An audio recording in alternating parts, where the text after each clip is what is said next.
They're two brothers and gamers that have been playing games since the early 1980s. Combined, they have over 65 years experience. Join them each week as they discuss and rant about gaming and entertainment news. This is Generation X Gaming.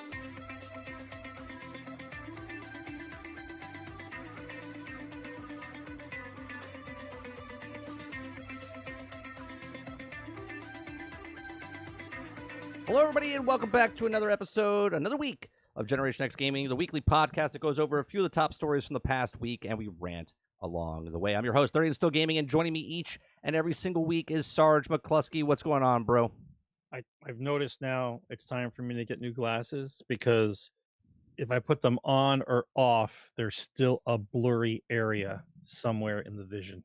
What do you? Is your fingers on the thing? Like what's happening? No, I think it's just a distance thing now. I got to get them readjusted. See, I'm blessed. I don't have to wear glasses as of yet. So yeah, you will eventually. Sure, eventually. Let's try with. See what happens. What's happening with my? There we go. How you doing, chat? Welcome back to episode 343, Generation X Gaming, the weekly podcast that goes over a few of the top stories in the past week, and we rant along the way. On today's show, if you guys have been watching me every single day of the week, you know what we're going to be talking about. We're going to be talking about a lot of Hogwarts Legacy that's on today's show. We're going to be talking about what we've been playing. We're going to talk about Hogwarts Legacy. We're going to be talking about what's coming to Game Pass, what's coming to cloud gaming. We're going to talk about cloud gaming or cloud services. We're talking about Disney Plus a little bit. We're going to be talking about Nintendo just came out with or announced Legend of Zelda Tears of Kingdom. We'll talk about that a little bit. We're going to talk about AMC could be making movie tickets prices a little bit more expensive than normal. I'll talk about that a little bit, which would be interesting because I want to talk about that because how it's going to work. We're going to talk about Microsoft Activision Blizzard deal could harm gamers, says the UK. We're also going to be talking about Apple with their service. We're talking about Bobby Kotick and Activision Blizzard, what he said to the EU. We're also going to talk about Take-Two CEO comments about the live service type of stuff. We're going to talk about Ubisoft Plus, what they're doing with Game Pass, or potentially what they're doing with Game Pass. We're going to talk about Assassin's Creed. It did something that no other person or game has ever done before in history, so we're going to talk about that. We're going to talk about games that could or could not be coming out for 2023.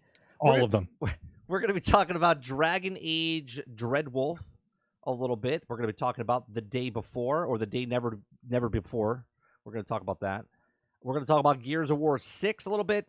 We're going to be talking about games that are just not making anymore. Live service out the door. Vogoda is visiting us today. He's gonna make a lot of visits today. What else? Oh, and Division. We're going to be talking about Division 2 a brief moment when Sarge talks about what we've been playing or not playing. So, other than that, if you'd like to listen to us on iTunes, Google Play, Spotify, Anchor.fm, and anywhere else where podcasts are happening, I am loading up every single day up until February 19th. There's an episode dropping every single day. So this episode will drop on February 20th, okay, because I'm dropping one episode a day up until we hit 343 again for the audio version. So if you missed any past broadcasts and you want to listen to the audio formats, it helps us out there because, you know, more people listen to us in audio format than they do watch us on the actual, thousands of people listen to us on the audio versions of the podcast. And I had in the Philippines, right? Malaysia. It was Malaysia. Yeah, Malaysia. But there was people writing to me saying, are you done with the show? And then I recently had people ask me about the show on our other channel, the main channel. They're like, because they stop at like 337, and they're like, so you guys gonna do any more podcasts? And I was like, yeah, we've been doing it. And so I made sure I made a post earlier today to let people know that this is live right now, Thursday nights, 8 p.m. Eastern, over here on 30 NSG. I knew I had a face only a mother could love, and all the audio listening is proving it. I couldn't see chat. I can I see like chat now. One of my favorite guys to listen to is Better Bachelor. His name is Joker, and his tagline when he opens up the episode, he always says, "A voice for radio." A face for A face for radio. a face for radio and a voice for print Yeah. is what he says. Yeah. Um, Yeah. Krebsy, no, I didn't get a new camera yet. I don't know why it looks sharper in any way, shape, or form. Don't touch your TV. Yeah. Don't touch it. Don't touch nothing. So let's Your cable company's giving you full data. Don't touch nothing. Don't adjust nothing. I love it when that happens, when they accidentally give you more data than you need. I have that happening right now, Sarge. Don't touch anything right now. Don't I'm touch not complaining. I'm not doing anything. I'm getting way more than I'm supposed to, and I'm okay with that. I'm actually looking at you in a 5x5 inch screen on my monitor, just so I don't use any extra for my poor video card. Yeah, I want to make sure my. Yeah. I'll let you know, Sarge. I reached out to an undisclosed computer company. Yeah. Okay. I don't want to. No mention any names. I'm not mentioning any names. And they said, for God's sakes, get him a computer. No, I reached out to someone and I said, would you like us to advertise for you in return to get one PC, is what I said. And I would give you that PC, or I would take that PC and give you my PC, regardless, one of the two. Okay. And if I get that, it'll be golden, because then they will be a sponsor, and then we'd be like an affiliate type of thing, right? But so I'm waiting. So what is it? Is it Big Mac's House of PC? Is that what it is? Is it just some Chuck's junk and trunk PC building? Yeah. He builds them out of his trunk. Yeah. Yeah. Viking parts. Like it's gonna be one of those kind of things. Yeah. I know it's gonna be something strange. No, it's not strange. It's a reputable company. They're all reputable. No, it's reputable. It's been around for quite some time. So, all right, yeah. But I reached out to multiple, but we'll see. I doubt any of them will do it, because our channel's so small. So, ask them for the laptop version. Yeah. Can we? Can you give us just a tablet? Can you give us a tablet? Yeah. We're a small show, smaller appliance. It's all relative. Sarge, I couldn't get you a PC, but I did get you a toaster oven with a thermal control for 2 separate pieces of toast. That's what. Ridiculous. All right.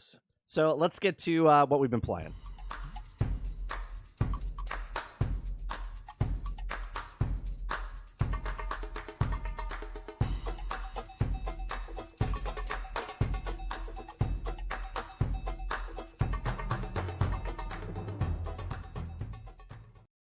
All right, Sarge. It's another week down. You had 7 days to play something. What did you play? It's amazing how fast the week goes. All right, so I tried to play Division 2. And right, I tried, and apparently, but they're idiots. Unbeknownst to me, I'm not saying they're idiots. Oh no, I'm saying that they're idiots. I just think it's funny that something like that would actually start up after the game's been out for this long. So I don't know the facts. I know just from people screaming on the internet. Well, let me tell you real fast. That's all I know. Right. Let me tell you why it's delayed. So last week they delayed Season 11. Yep. So they can implement this patch.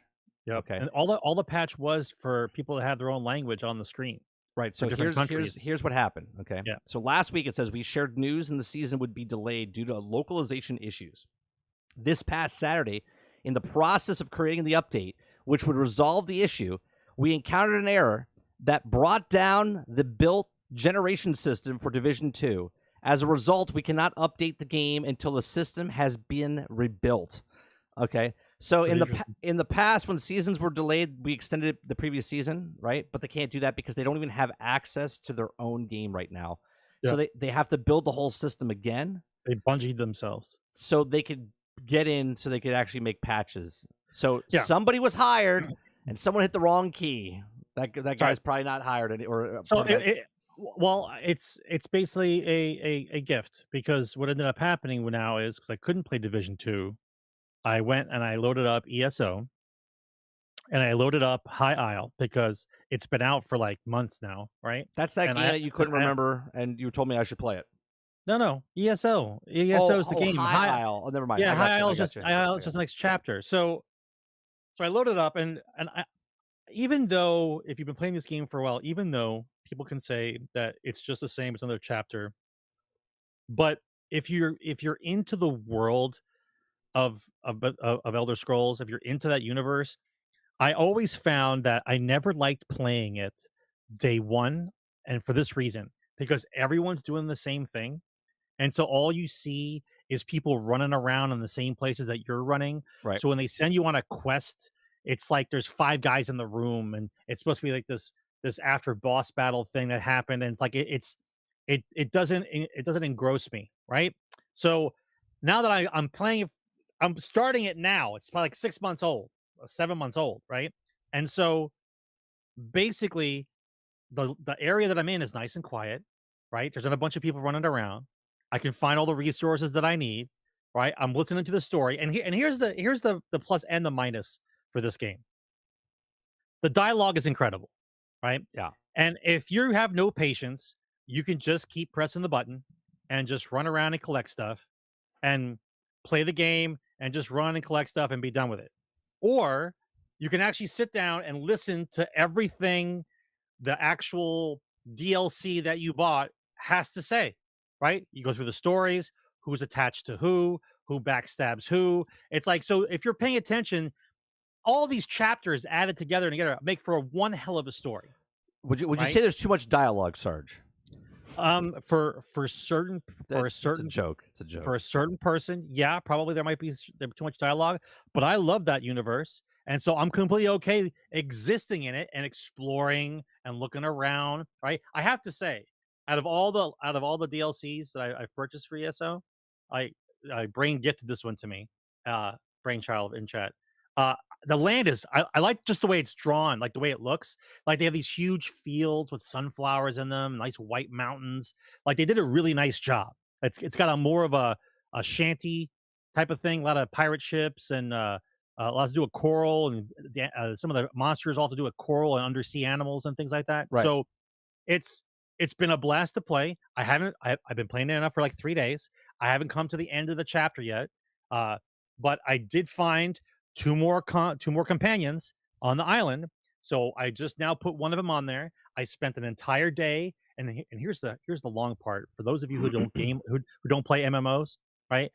I didn't realize how many guild traders there were. Like I thought there were certain towns that had guild traders that the guilds would buy. They spend $1 million or so to buy this dude, and he sells gear for you for like a month or like a week. I forget what the time frame is. But point being is that every major town has got guild traders. So I spent practically an entire day, like 6 hours, going to every guild trader and looking up companion gear, right? Because it's been a long time now, right? Because everybody had their companions leveled, right? And so these new guys came out. So unless you've been hoarding companion gear, right, you have to go back and find more companion gear. So I started looking around, and let me tell you, boy, waiting 6 months is a blessing, right? There is so much companion gear on the list, on the market. Yeah, it's insanity, right? I didn't find a tippity top ones because I know they're rare drops, but I got a nice, beautiful set for my companion, locked and loaded, right? And now she's just running amok. She just runs up and just right. And then, of course, for those of you who play ESO, I started doing the dolmen runs again because I've been hoarding 150 boost XP scrolls for like 6 months. What's the dolmen run? The dolmen run in the desert, bro. In the desert, when you in the well, you can do it. You can do this in any level, in any world. This is that where you do in the desert. Yeah. You're just following the crowd of people, right? There's this giant pile of people running around. Yeah, the run. Yeah. The great. So I'm trying to level. Yeah, that's what it is. And so I'm basically leveling up my companion and enjoying the story of that game.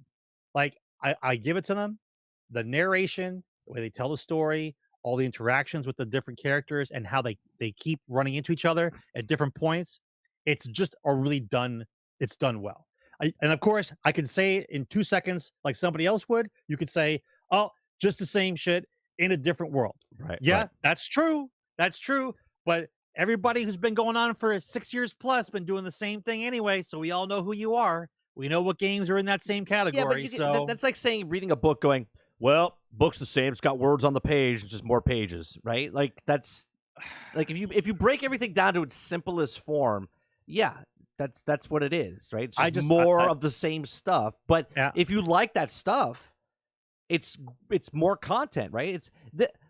Would you say that ESO, even though people hate ESO because they want the next Elder Scrolls game, and Well, ESO that's not really the reason. I but know, go but ahead. that's what they say, right? Yeah. But wouldn't you say that is what people are looking for? A game that's just month after month, year after year, just keeps giving more content, more questing, more gear, more dungeons. I mean, that's a live service game that people want to play.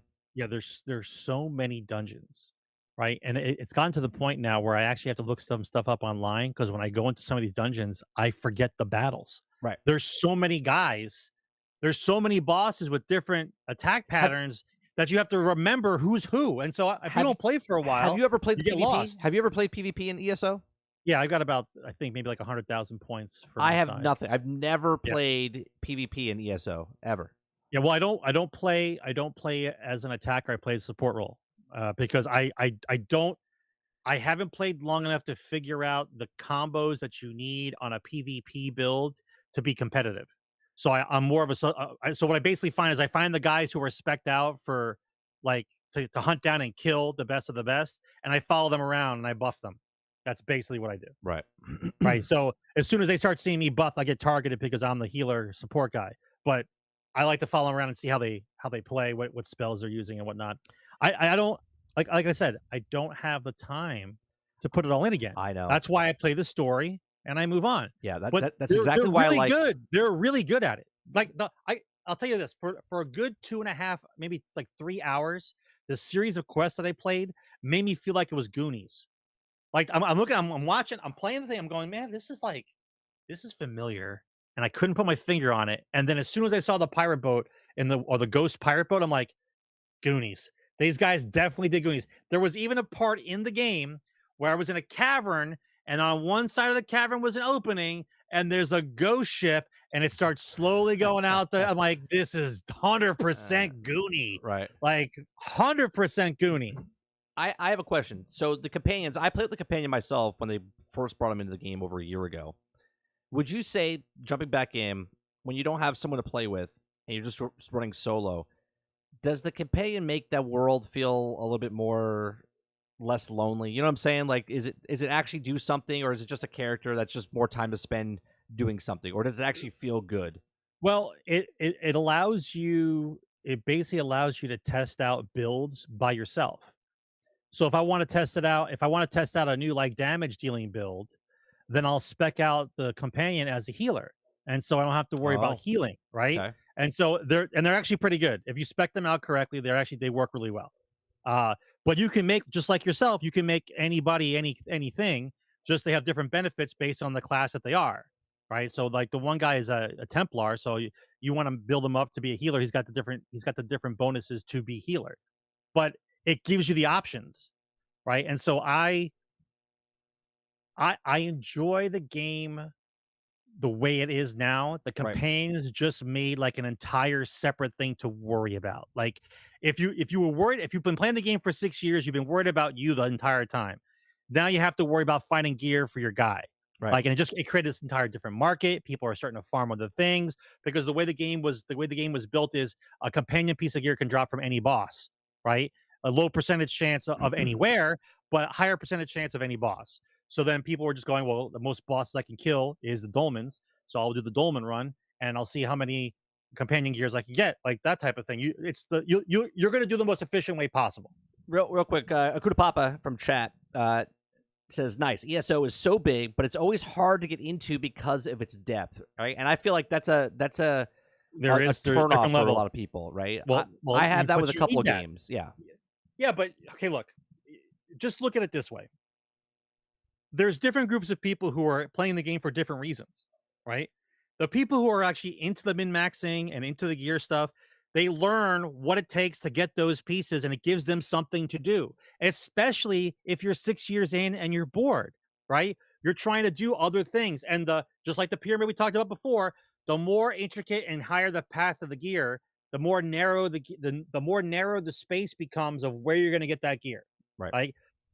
But during the last patch, a couple patches ago, they opened up all the armor, that you can make all the armor from anywhere now. And instead of it being specific to specific zones, now anybody can build anything. I also like the transmog system in that game as well. The transmog system in that game is good as well because you can put whatever gear you want on you for There is power, and then you can make it look like anything you want. Well, that's right. You can look the way you want, Yeah. but have the gear on that you want of it. Correct. Perfect. Right. It's a good Yeah. system. Yeah. Well, the argument on Reddit and all the online chatter now is the fact that they're trying to revamp the combat system, and I think it's because of the stacking of the gear and bonuses is making it's diluting the combat values, and so people are complaining about it. Are they complaining because of the PvP aspect? Or are they complaining of it's across the board. It's Okay. across the board of what your gear does to the numbers, and so I think this is a dangerous time. My opinion. This is a dangerous time because everyone likes the game. You got a bunch of people still playing it, and we all know what happens if you mess around with the combat system to a game that has a good following, right? There are games in the past where you messed around with the combat system and you basically killed the game. So I'm curious to know what they're thinking about doing, right? I know a couple patches have already gone in, and it started pulling the bonuses from highest attribute, not just the attribute that you had on. Like if I was spec'd out as magic, but I had stamina as well, some of my stamina points weren't getting as buffed as my magic, right? And so what the game started doing now after the few patches was it's taking the highest value period. So even though I'm using stamina-based spells or moves, it's taking the highest number. So if I'm spec'd out highest in magic, it's adding the magic bonuses to my stamina casting. So so people aren't getting cheated on min-maxing their character in attributes, basically. So this is what's going on currently. We're going to see how much they're really going to change the rest of the combat system. But I've seen some strange things happening in the player PvP base. land. The player base is actually pretty healthy. It's daily between 200,000 and 400,000. Yeah, and apparently there's 21 million, and this is PC players. 21 million people play on PC total. Yep. Like or it's the number 9th MMO overall. Daily players says 208,000, but it goes up to 400,000 at certain times.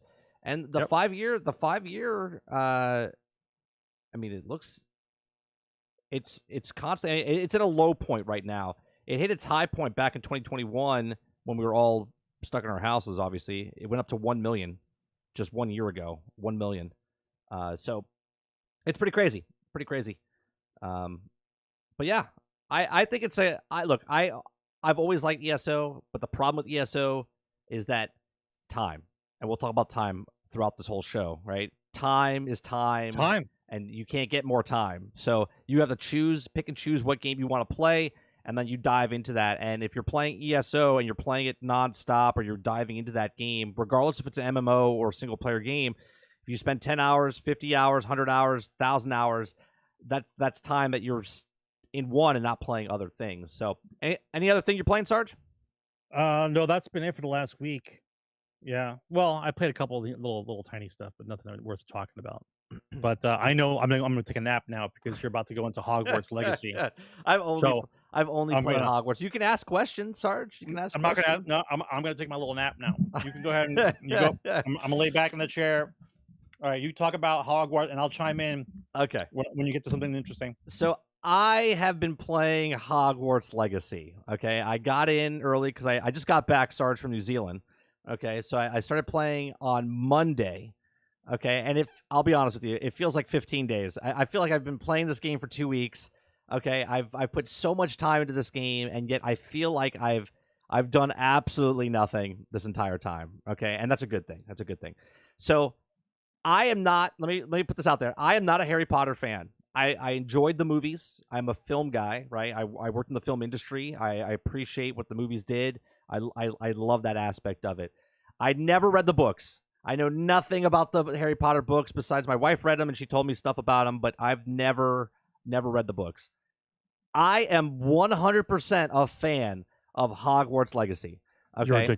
You're addicted. I am addicted, 100%. I can admit that and say that, right? This is the same thing that happened when Destiny first started. Did the same thing. Well, no, this is the exact same thing. The last game that I did this to, where I was addicted to it, where I just couldn't stop playing, was Red Dead Redemption 2. Okay, and the game before that, minus Destiny, when I played that game. Okay, so Destiny was between that. Was Mass Effect 2. Like, I couldn't put Mass Effect 2 down. I just loved it. But Red Dead is the best description I can put on to what Hogwarts is. I love just going around the open world. I love doing the hunting in Red Dead. I love doing the little side missions and going to find the little chests and quests and different things, the Easter eggs. I loved all of that. Hogwarts Legacy is exactly that. They've taken, and I've always said this, I said this with Destiny. I said, if you take Destiny and you put the skin on of Star Wars, if you put the skin of Marvels, if you put the skin on of Transformers, which we're getting those games some down the road, I was like, I will play those games more than I played Destiny just because I'm interested in that IP. I'm interested in this IP of Harry Potter and Hogwarts Legacy. Let me tell you, man, they've done a phenomenal job. And this game is getting crapped on from one side because those people have their opinions or whatnot, but they're not telling you what this game is. There's people that just hate it because of what someone said that has nothing to do with the game. And then you have reviewers talking about the game, and they're bringing up politics and other things, and they're not even reviewing the game, right? They're reviewing the game based on what's happening with the politics and everything else, which is just stupid. Just talk about the game and what the game is, okay? Here's a small little thing. There's like these Merlin tasks that you have to do, okay? And everything in this game is unlocked by doing stuff in the game, okay? So if you want more storage in your inventory, you have to do these Merlin events, okay? There's like 6 or 7 different types of Merlin events, okay? So the Merlin event is basically you put some mellow seeds or leaves on top of this circle that you find out in the world, okay? Now, you can do this 2 ways. You can do the Revelioto, whatever the hell it is called. I'm butchering names here, people. Revelio. You've been casting skill for 4 days. Yeah. It's Revelio. Revelio. Jesus, okay. Christmas, you could use that all day long and find stuff. But if you don't use this stuff and you just out in nature, you'll come up across certain things. You'll see like this glowing. You'll see the stuff. You walk up to it. You sprinkle these leaves on it, and then all of a sudden you have to figure out a puzzle. And this little thing, there's like 7 different versions or 8 different versions of this puzzle. You got to roll a ball down into this like little like hole. There's these pillars that you have to like blow up. There's these rocks you have to knock down. There's these butterflies you have to get. There's these. Are you sure this is Merlin quests and not like labor quests? No, it's Merlin quests. So what you need to do this for is there's these challenges that you have to do to unlock. So if you do like 6 and then you do like 10 and then you do like 13 and then you do whatever, you unlock 4 more slots, 6 more slots, 8 more slots, whatever in your things. Right now I have I think 32 or whatever it is. Okay, like.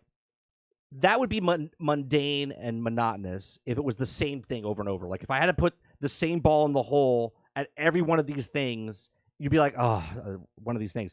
But there's like 7 or 8 of these things. And when you're doing this, you can play the game how you want. But if you're just doing this, going across the thing, it'll get mundane. But if you just let it happen of a natural flow, right? Like you walk somewhere, all of a sudden you see this. Oh, like there's like peeing after 50. Yeah, just let it happen, right? You just see the spiders and you kill the spiders, and all of a sudden you see a dungeon. You walk into the dungeon, then from that dungeon, so on and so forth. This game does a really good thing, and it's because they've captured, at least in my opinion, they've captured what it's like to be a student at Hogwarts. Okay, I am 42 hours into this game. Okay, since Monday, 42 hours. Okay, and I just found another room this morning in the Hogwarts Castle that I didn't come across before. Okay, I passed this one wall. It's got to be 1,000 times. Not an exaggeration. Literally just 1,000 times by passing this wall. Okay, and all of a sudden I went down the staircase and I happened to look to my right and I saw like this opening, like these pillars, and it was like a hallway there, and I ran back and I looked at the wall and I'm like, there's a wall here, and there's this big huge picture on the wall, and I'm like, and I'm doing Revelio. Nothing's showing up. It doesn't show me that there's something here that I can go through or interact with. So I walk up to the wall, and all of a sudden the shield kicks open, and I'm like, get the hell out of it! Like the shield on the rug on the wall is the door. And I open up into this other room, and I'm like, you've got to be kidding me, right? There's so many chests and documents and keys and quests and main story and things. Hogwarts alone is a separate game. Okay, you could have just sold Hogwarts separately as a $30 game, and people would be losing their shit. Right? They'd be like, "This is amazing." It is absolutely stunning the amount of detail and stuff they put into the castle. But from watching you and other streamers, I think that the reason why there's so many of those things to collect and look around is because that gives you the opening to actually explore the world and look at the work that was done by the devs. Right. That's the only reason why you put in collectibles and you put them in every part of the map. It's because you want people to actually go down the dark hallway and look around. Right.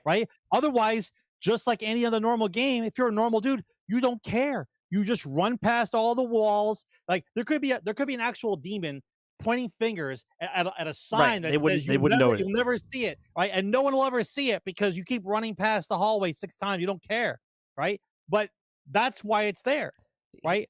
I think I don't remember what game did that first. But it all leads to the same thing. It makes you explore the map. So here's the thing that I've read a couple of reviews. Now, since I've been playing this game, I haven't watched any reviews. I haven't read any reviews. Okay, I've been no life in this game. Okay, so much so like I didn't know any news stories were happening. People submitted news stories this week, Sarge, for the show. I didn't read any of them until today.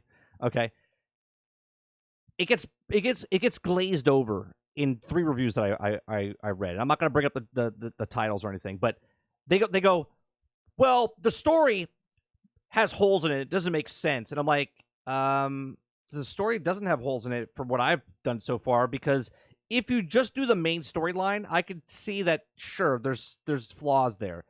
But if you do the main quest and then fill in the gap with the side quests and the side things, like some reviewers you could tell just played through the main campaign just to get the review out and put it out there. They didn't bring up any of the side puzzles. They didn't bring up any of the other thing. Like the game just keeps getting more stuff to do. The room of requirements alone, okay, has opened up multiple times for me, and I'm like, oh wow, this is great. That's a separate game in itself, right? It's like Animal Crossing in Hogwarts, and then Hogwarts itself, the castle is like its own thing, and then the exploring of the world is its own thing. They made a game here, and they sold a game. And what's been glossed over this entire time, because we live in this day and age where everything is sold to you in microtransaction and battle passes and season passes and microtransaction stores, is that this game is an old school game. Like everything in the game, all the cosmetics, all the stuff that's in the game is doing stuff in the game. You go in a dungeon, find a piece of outfit. The outfit has a piece of gear on it. It might be good, it might be bad, but you found it. It was a reward at the end of that small dungeon or the bigger dungeon. And then you find this, and you can equip it or get rid of it or whatever. Everything. The transmog system that we were just talking about in ESO, they have in this game, where you put the highest number of gear that you want on with the talents and upgrade whatever you want, and then you can transmog everything in the game to make your character look awesome or look like a drunk or look like whatever you want, okay? And it's amazing to me that no one said, and not one review talked about how you can earn everything in the game, right? Nobody. They're just like, yeah, there's really nothing to get.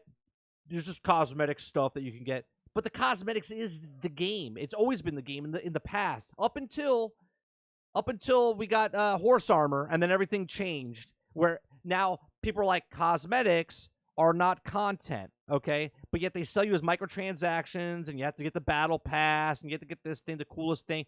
The only thing they sold was the pre-order stuff, and you got the Dark Arts skin pack and stuff. Everything else is in the game. Everything else is in the game. And I love it. I love just going down and going, oh, cool, I found a piece, right? But this is the mentality of, I watched a reviewer, and the reviewer's like, well, not even a reviewer. It was a tip video. And they're like, well, guys, if you don't like waiting for your gear, you can just open the chest, and if you don't like what you get, just reload the checkpoint and then open the chest again, right? And do the same thing over and over until you get the piece that you want. And I'm like, that's sure, play the game how you want, but that's not how this game's supposed to be played. Because those people that do that are gonna be like, yeah, the game's kind of boring. It's just kind of whatever, right? I've seen reviewers say there's too much dialogue in an RPG game. It's too much dialogue, Sarge. In an RPG game, it's too much dialogue. And I'm like, why would you play an RPG game with dialogue and say there's too much dialogue. I love it. I absolutely love. But then again, I love story. I love the characters. Sure, does it get a little long-winded sometimes, or sometimes it's like a pointless thing? In a smaller glimpse, sure, it's pointless. But in the bigger scheme of things, but if you like Harry Potter, you're hanging on every word. You're interested in learning meeting the characters. Yeah, that's how it works. Can you press skip? I'm sure you can. You can press skip. Right? Yeah, just keep pressing skip and keep running skip around. And press around, right? And you just go to the next thing. Don't look at anything. Just go from point A to point B. Grab B to C, C to D. Finish the campaign in 10 hours and be like, well, it was okay. Right? If that's what you want to play. If you want an experience, if you are a Harry Potter fan, right? Just a Harry Potter fan. There's no way you don't like this game. You're a winner. Yeah. If you're a Harry Potter fan, you're a winner. If you are a Harry Potter fan and you like Hogwarts, there's no way that you don't like this game. It is a wet dream for Harry Potter fans. There is so much lore, so much things to do and see. The amusement park, the amusement park of Harry Potter. They did a great job. It's such a good game for that. Now, again, I'm not a Harry Potter fan. I'm a gamer. I like games like this, and I have to say they've done a phenomenal job. The music, fantastic music. You get on that mount and you start flying around. They start playing this epic music, and you're like, oh, you feel like you're at an amusement park. You know, when you go on one of the rides and they, you know, and you're like, wow, this feels good, man. It feels like you're part of the thing, and they have this good balance to being a student, going to class. They do this like 80s montage of like what you do in class, and then the teacher's like, okay, now we're gonna learn the spell, and then you do the spell, and then you have to go on a thing to. They do it just perfect, where you're not sitting in class and you gotta like study and whatnot. Okay, I even came across a character 40 hours into the game. I went to the library, which I've been to multiple times, and she wasn't there before. I never saw her before, and all of a sudden she was there this one time. I need to get this book. And she started quizzing me. She gave me 4 questions of quizzes, and I'm like, I don't know any of this. I was like, you don't know any of it, do you? I was like, I did. I knew 2 of them just because I listened to the stuff that certain people said. But it's like lore inside the movies and stuff, right? That's only like, what is Hagrid's cat's name? And they, you know, and you're like, I have no idea, right? It's multiple choice. You could pick, and if you're wrong, she says you're wrong, but then she tells you what it is. She gives you like the lore behind it and stuff. And I'm like, this right here. Attention to detail. Attention to detail. Right, because if someone's a Hogwarts or a Harry Potter fan and they find her, they could sit there and just keep asking questions and see if they know the answers, right? Yep. And I know someone that doesn't care about that stuff will just be like, this is stupid. But it's not stupid to them. Exactly. If someone's a Harry Potter fan, they're like, oh, this is so good. They would just sit there and just keep asking questions and picking if they know the answers. And then go on the Reddit and say, she only asked 25 questions, and then she starts repeating. Right. You know that was coming. Like, you're like, I can't believe it's only 25 questions. And then you say to yourself, yeah, that's a good game. If you got people complaining about there wasn't enough questions in an NPC's quiz game, you know you got a good game.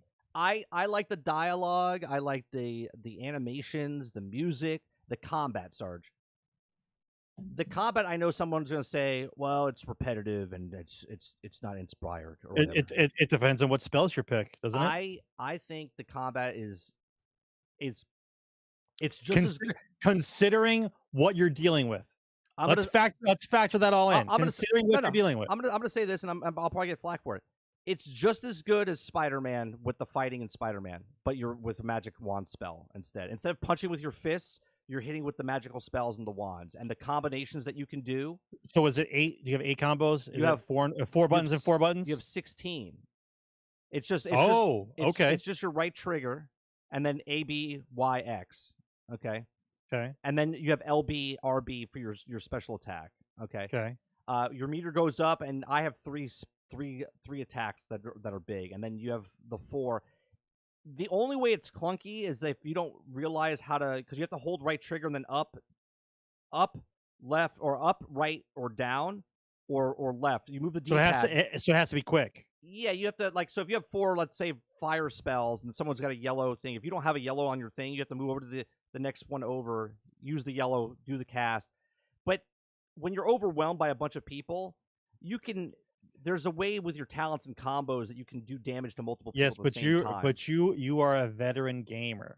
Yeah. Now picture yourself as a younger person with not so much a good hand-eye control, is that combat system going to be challenging at first? Well, I'm playing on normal. I didn't ask you that. You're well versed. You know what it means to reach and do. Oh, well, people what I'm saying to you is, if someone who's never played or held an Xbox controller before and now is playing Hogwarts because they love Harry Potter, is that combat going to be challenging for them at first?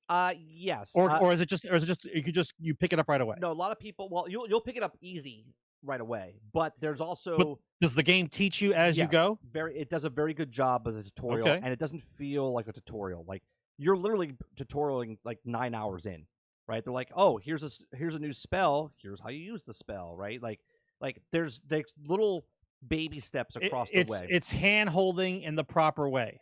They're not hand holding you, telling you how to solve the game. No, but they're going to hand hold you a little bit to teach you how to use the game, how to use the game's abilities. Yeah, there's even like little things that they'll do. Like if you have a map, a treasure map, and you're like, how am I going to find this place?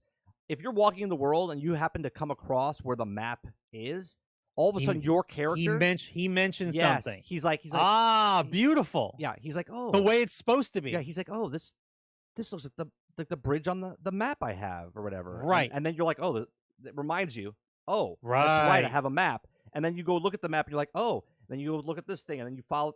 It's done well. It's done very well, right? It's done in a way where younger gamers can pick it up, and there's puzzles to solve. Some of them are harder than others. Some of them are super easy. There's the combat system is easy but yet complicated, all depending on how you want to play, right? The next playthrough I'm going to do, I'm going to put the difficulty up higher. I'm going to be Slytherin, right? Because right now I'm Hufflepuff. Okay, I'm gonna play it multiple times. I am, because I keep saying Hufflepuff, but I keep hearing HR Puff and stuff. Yeah, that's what I hear. It's not HR Puff and stuff. It's Hufflepuff. And then I'm gonna be Slytherin next. I've used the first unforgivable spell, which is Crucio. Okay, and let me tell you, it's pretty fun. You're like, ah! You're like doing like the Emperor, like you zap somebody with the lightning. It's fun, man. I'm telling you, it's a good game. If I've played the last 3 game starts that I've played that are new is High on Life, Hi-Fi Rush, and now Hogwarts Legacy. Now Hi-Fi Rush and Hogwarts Legacy are both this year. High on Life was the end of last year. I've been playing really fun, good games of the last like couple months. And this game, by far, people say I don't know if it'll get Game of the Year. I don't care if it gets Game of the Year. It's a nomination for Game of the Year, 100%. And if Keeley doesn't nominate the thing in his award show, he's a pussy. Okay, because of all this backlash of the politics that's going on. Okay, because this game deserves to be mentioned in the nominations for Game of the Year.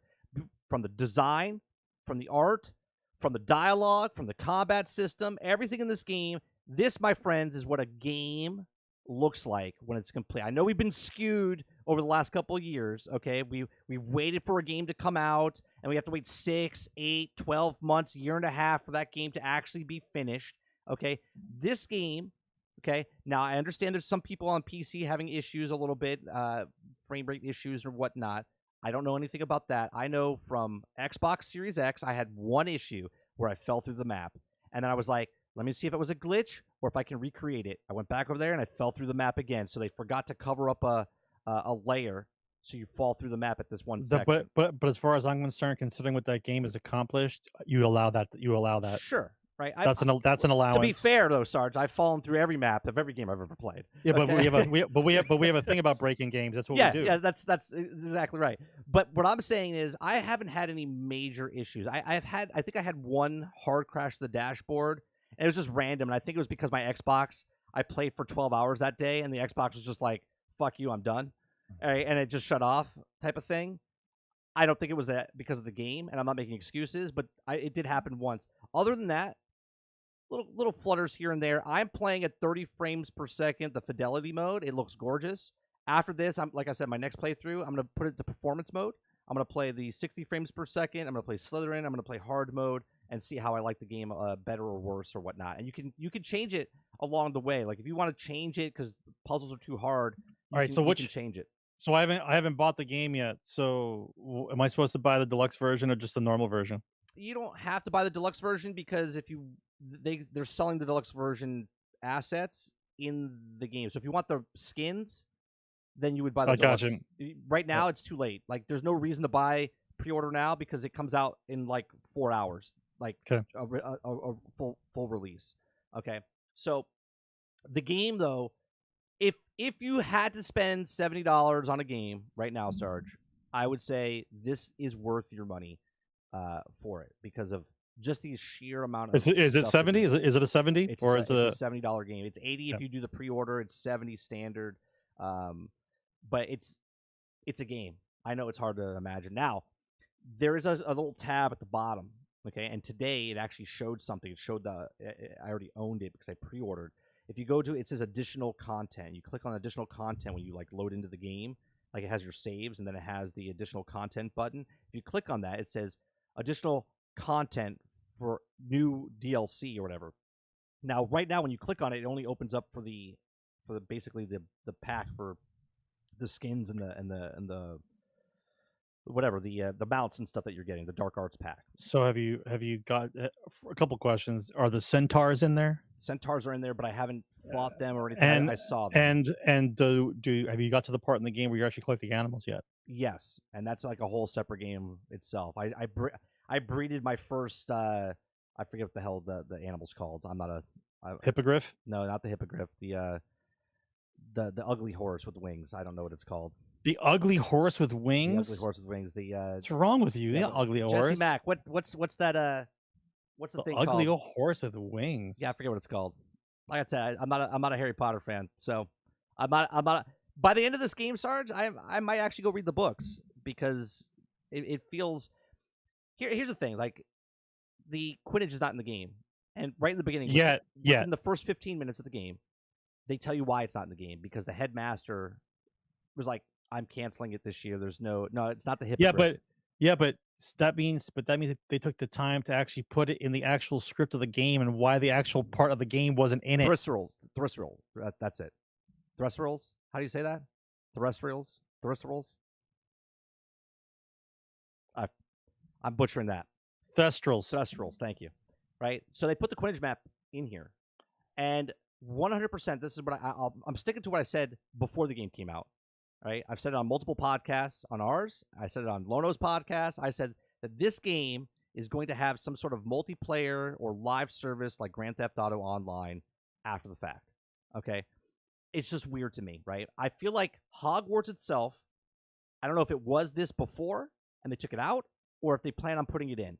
I feel like Hogwarts is like the Tower of Destiny, okay? Like, you go into Hogwarts and it's like its own instance of where you can see other classmates in there, right? There's games to play, okay? So there's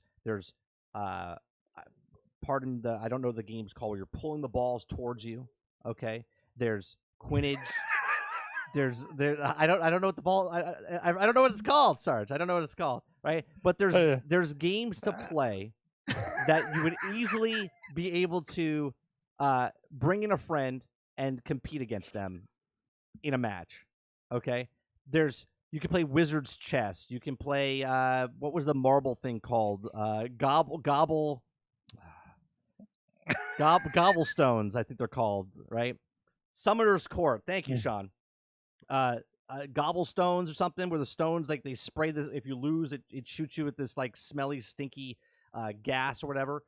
There's races you could do on the brooms, right? There's literally hippogriff races in the world of Harry Potter. Like, you could have is that what it's called, Jesse? Right? Gobblestones? I think that's what it's called. Yeah. So I got that right. Ding! I got that. I got one for me, right? So there's events that you can do in the game that you could easily have. You could do dueling, right? Dueling on the tables inside the classes. You could come and see my rooms of requirement. It just seems weird to me that you would have this room of requirement where I can decorate it till I'm blue in the face, right? It's a separate game mode. Like, Animal Crossing is a game that does literally what this is on top of this game.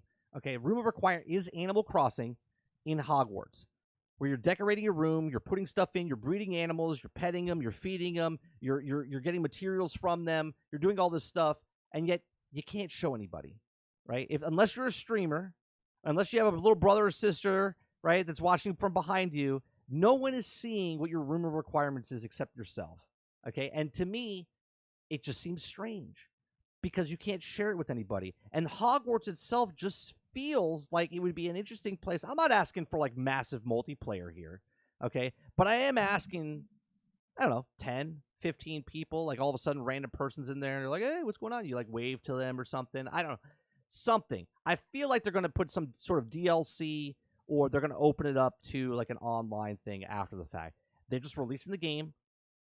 Maybe 6 months down the line, they bring it up and they're like, hey, Hogwarts is opening up and you can bring a friend in. It's going to do what No Man's Sky did for multiplayer. It's going to do what online Grand Theft Auto did. It's going to do what Red Dead Redemption did. It's going to do what's, all these other games that added multiplayer after the fact. I just feel like that's what it is, right?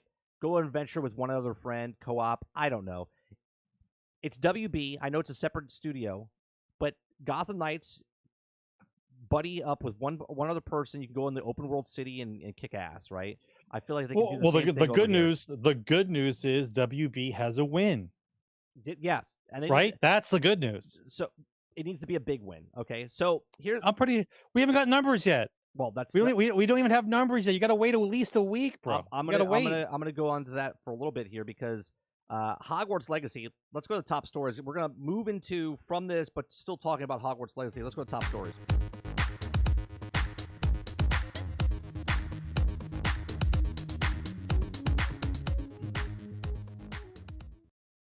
All right. So Hogwarts Legacy topples Cyberpunk 2077 to smash Twitch record despite controversy, right? Minus the controversy. Okay. So it surpassed Cyberpunk. Okay. Last night, the game peaked at 1.2 million viewers across the broadcast. Okay. Which pushed past 1.14 million record of Cyberpunk. So this is the most popular game ever on Twitch to be viewed by people. So if those people hated it, they still wanted to watch it to see the game that they were boycotting that they really wanted because they're idiots. Anyway, okay. So it passed Twitch records, okay? It's number one on Steam. It's number one in PlayStation Store. It's number one on Xbox, but we don't know what those numbers are, okay? I'm telling you right now that this game, okay, after the records come in, we're going to see that this game destroys the records, okay, that most people bought this game. This is easily over 10 million. Easy over 10 million. Okay. Sure. Pre-order sales. That's pre-orders. Okay. And then whatever they sell after the fact, right? Regardless of the boycott that people were trying to do, we always talk about this. Make a game, sell a game. And they made a game and they sold this game and it's a good game. It's a good game. No matter what you do, if you make a good game, it's going to get word of mouth. People are going to like it. They're going to tell their friend. They're going to go on social media and say this is an actual good game. People that are not interested in the game go, maybe I'll buy the game and test it out, whatever, blah, blah, blah. Okay? Now, there's people that are buying this game just because of their other people are telling them not to buy the game, boycott the game. They're like, fuck you, I'm going to get the game. Instead of hate watching, you're hate buying? Yes. So they're not hate buying. Well, they're hate buying for the people that are hating on the game, yeah. So they're buying the game, okay? And then there are other people who are watching this game going, oh, well, this actually looks like a good game. I don't know what. There's so much stuff going on out there that people are like, I don't want to play this game. This is a good game. This is actually a good game. Now, is it for everyone? No. It's not for people that don't like RPGs or people that don't like dialogue. Okay, which always makes me laugh hysterically. That's too much sports in football. Right? No. The complaint of too much dialogue is always from people who have not played action RPGs in the past. That's the group of people that are saying that. A person who plays action RPG games never says to somebody, "This game has got too much dialogue." Right. Those words would never come out of your mouth. Right. Now, somebody who likes the game because it looks cool and they're tippy-toeing into the realm of action RPG, it might be too slow for them because they're used to playing action-packed first-person shooters and action games, so all the talky makes them sleepy. Right. And so to them, they say there's too much talking in this game. It's just mind-boggling to me. People are going to hate because they just want to hate. It says here, Hogwarts Legacy Deluxe Edition content early access will work with Game Share as well. It's also been confirmed that Hogwarts Legacy will be accessible via Steam Family Sharing ahead of its release, so you can also do that with Hogwarts as well. Hogwarts is getting 9s and 10s pretty much across the board. There are a couple lower numbers out there, 3 out of 5, 3.5 out of 5. I think the lowest score I think I saw was like a 7. I think out of 10. I personally don't care about scores, right? Like, if you like RPGs, how does this rack up against other RPG type games? And I think it's right up there.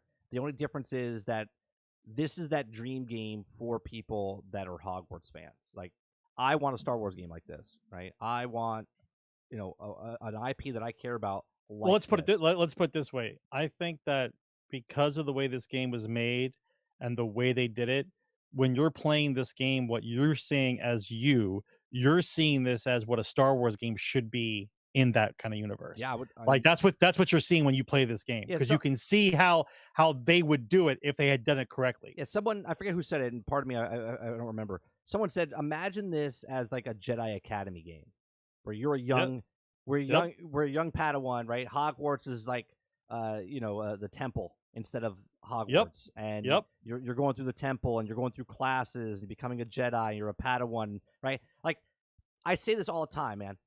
You can make the same game. This game doesn't do anything groundbreaking or new. It's taking what other games in the past have done, and they put it in the IP of under Harry Potter, under the Hogwarts genre of what it is that people love, and they've done a phenomenal job with it. The attention to detail that they've put in this game is up there with anybody else. And here's what's I think harder, right? Like, God of War is a fantastic game, beautifully done, but it wasn't recreating anything. It's making its own world and doing whatever, right? To be fair, very hard too, though. Oh, absolutely, in a different way, right? But it's harder to do something like this, where you're taking stuff from a book and taking stuff from a movie, and then you're doing it justice, right? You're putting it all together. Like, the Hogwarts castle has never been put together like this, right?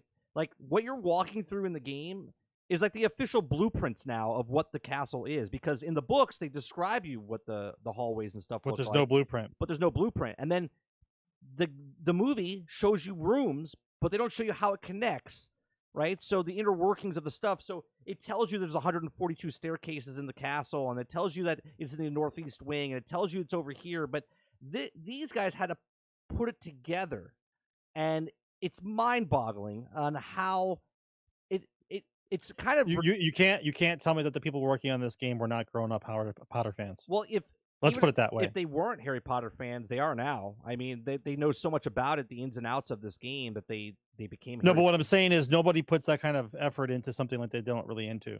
Like, that's like you to do a job is one thing, but by the level of detail and what you're explaining and what I've seen on the videos is a love of Harry Potter. It's not just, I'm making a game. Well, apparently, Water, the game was announced in 2017, 2018, and it was supposed to come out in 2020, and it got delayed multiple times.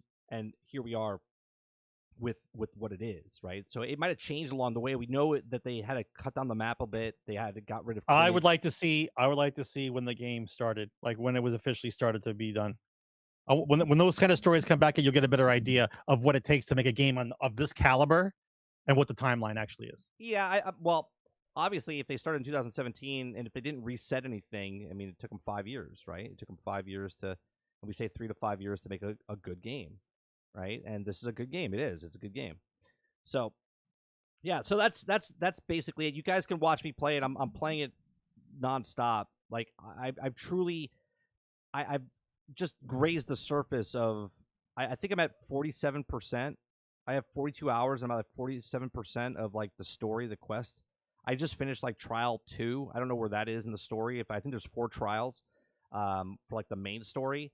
As far as the map itself, I haven't touched any of it. I've been to Hogsmeade and Hogwarts, and I've been just around a certain area.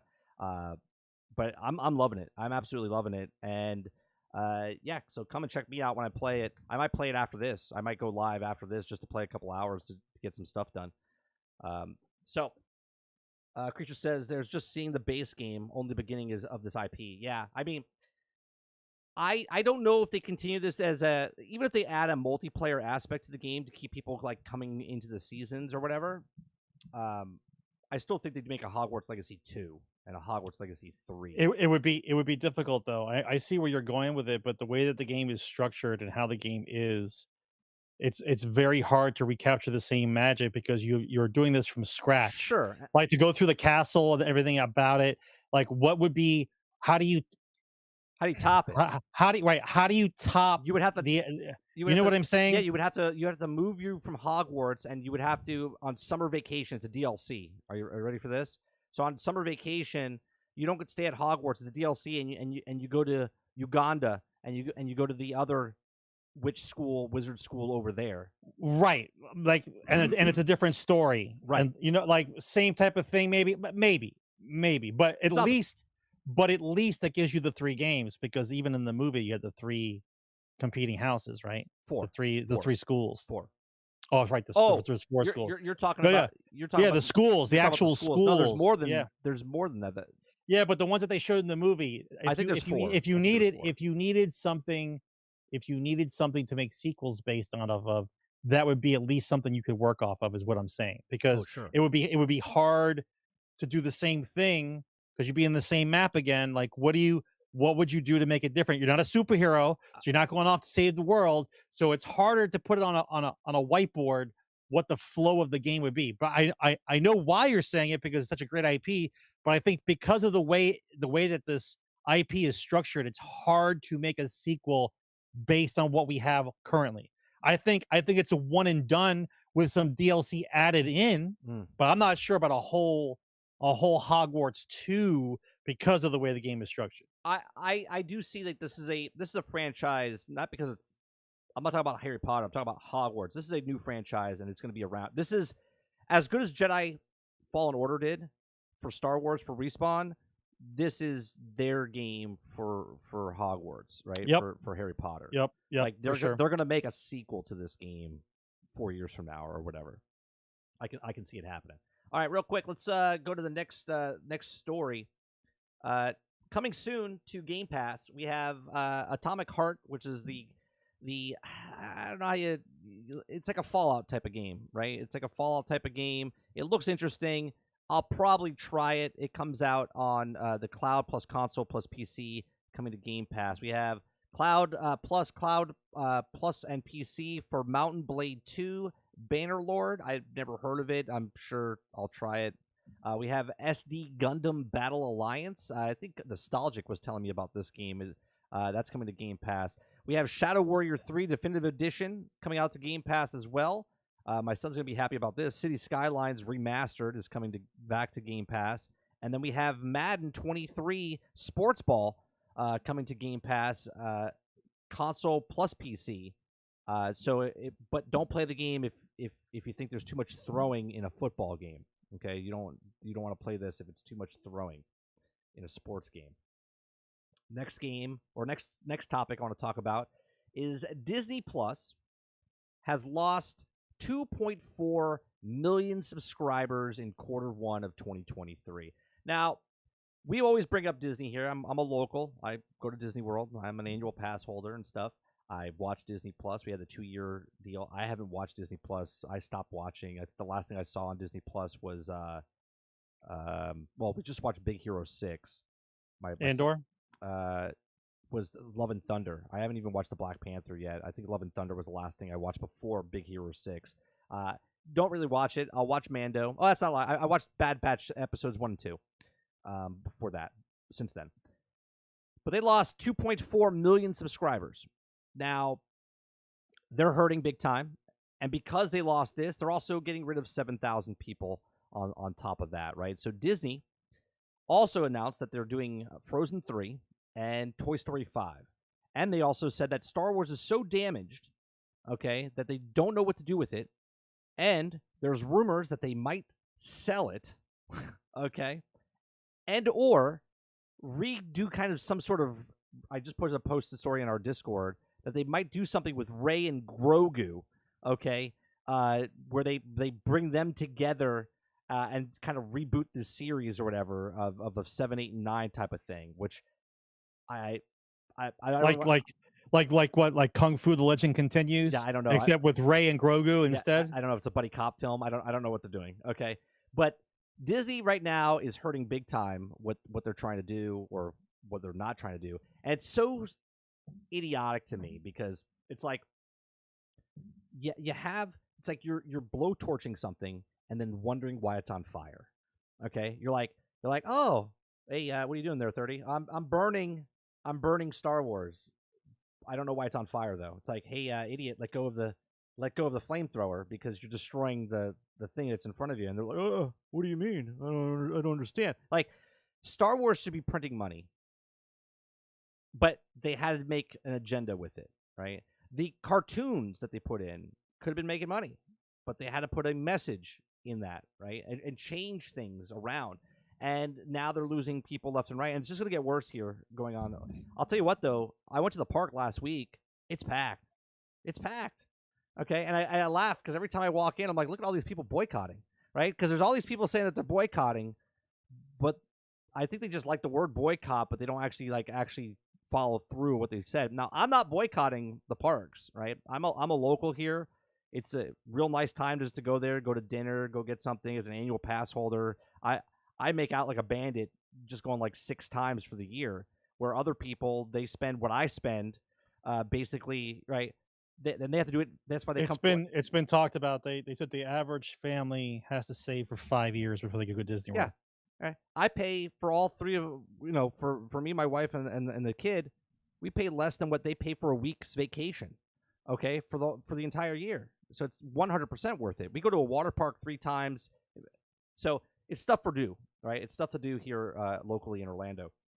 But yeah, 2.4 million subscribers, Sarge. That's a hell of a number. Yeah, you know what though? But I don't. Let me say it this way. I don't believe because Disney Plus started, they were able to hire 7,000 people. And now because Disney Plus lost 2 million subscribers, now they have to get rid of 7,000 people. I don't look at it that way. I look at it as saying that Disney in general is bleeding from the eyes, right? And they have to cauterize. And even when they cauterize, they're blind for the rest of the time. Like it's a serious issue that's going on. There's already, you're scratching the surface. There's the battle of the board going on right now with Iger and the board members. There is so much turmoil in Disney right now. It's unprecedented what's going on right now. Well, like if you just type in any of the stories and go look at what's going on right now. Once again, the fact that any company immediately after the holidays is firing people is business as usual. Yeah. Right? You can say whatever you want before you say, and we're going to let 7,000 people go. Well, I can say whatever I want, but I don't believe the correlation between Disney Plus 2.4 million people and 7,000 firings are connected that well. Well, it's just going to get worse for them because our governor here has basically ripped the roots out of Disney, and now they have to pay the back taxes and everything that they haven't paid for all these years, right? And where are they going to get that money from? They're going to have to raise the prices. Money. No, they're going to have to raise the prices, and then the people, because the taxpayers around the park are not paying for their dues. They have to pay their own dues now, and now they're controlled by, they have to do everything else like every other business does. They don't get away with anything, right? So when a permit goes through, they just say they don't go green light it anymore. So there's no more. There's not going to be any rides opening up anytime soon because the construction thing is slowed down to a crawl for sure. All right, so it'll be interesting to see what happens because they're going to have to raise the ticket prices, and then they're going to have to raise the annual prices again, and they're not making money off of me. They're making money off the people that come on vacation and stuff. That's where they gouge the prices and whatnot. So it'll be interesting to see what happens with them. And because the prices will go up, they'll lose more and more people because they'll be like, nope, I'm out. Because there's going to be this point, and we're close to it, right? We're close to it. If they raise that price a little bit more for the annual pass, we're like, I think we're done. So because they're not selling anymore, so you can't buy annual passes anymore as of right now. But if you cancel, but according to the stories from the last couple of years, they don't want you. Like they don't want the season pass holders anymore because they're not making money off them anyway. Right. We're the bloodsuckers of the the people that actually like to go to Disney World. Right. Because you live there. Right. That's like a restaurant stopping the locals from coming in because they're taking seats up for the because they don't tip. Yeah. because they don't tip. Right.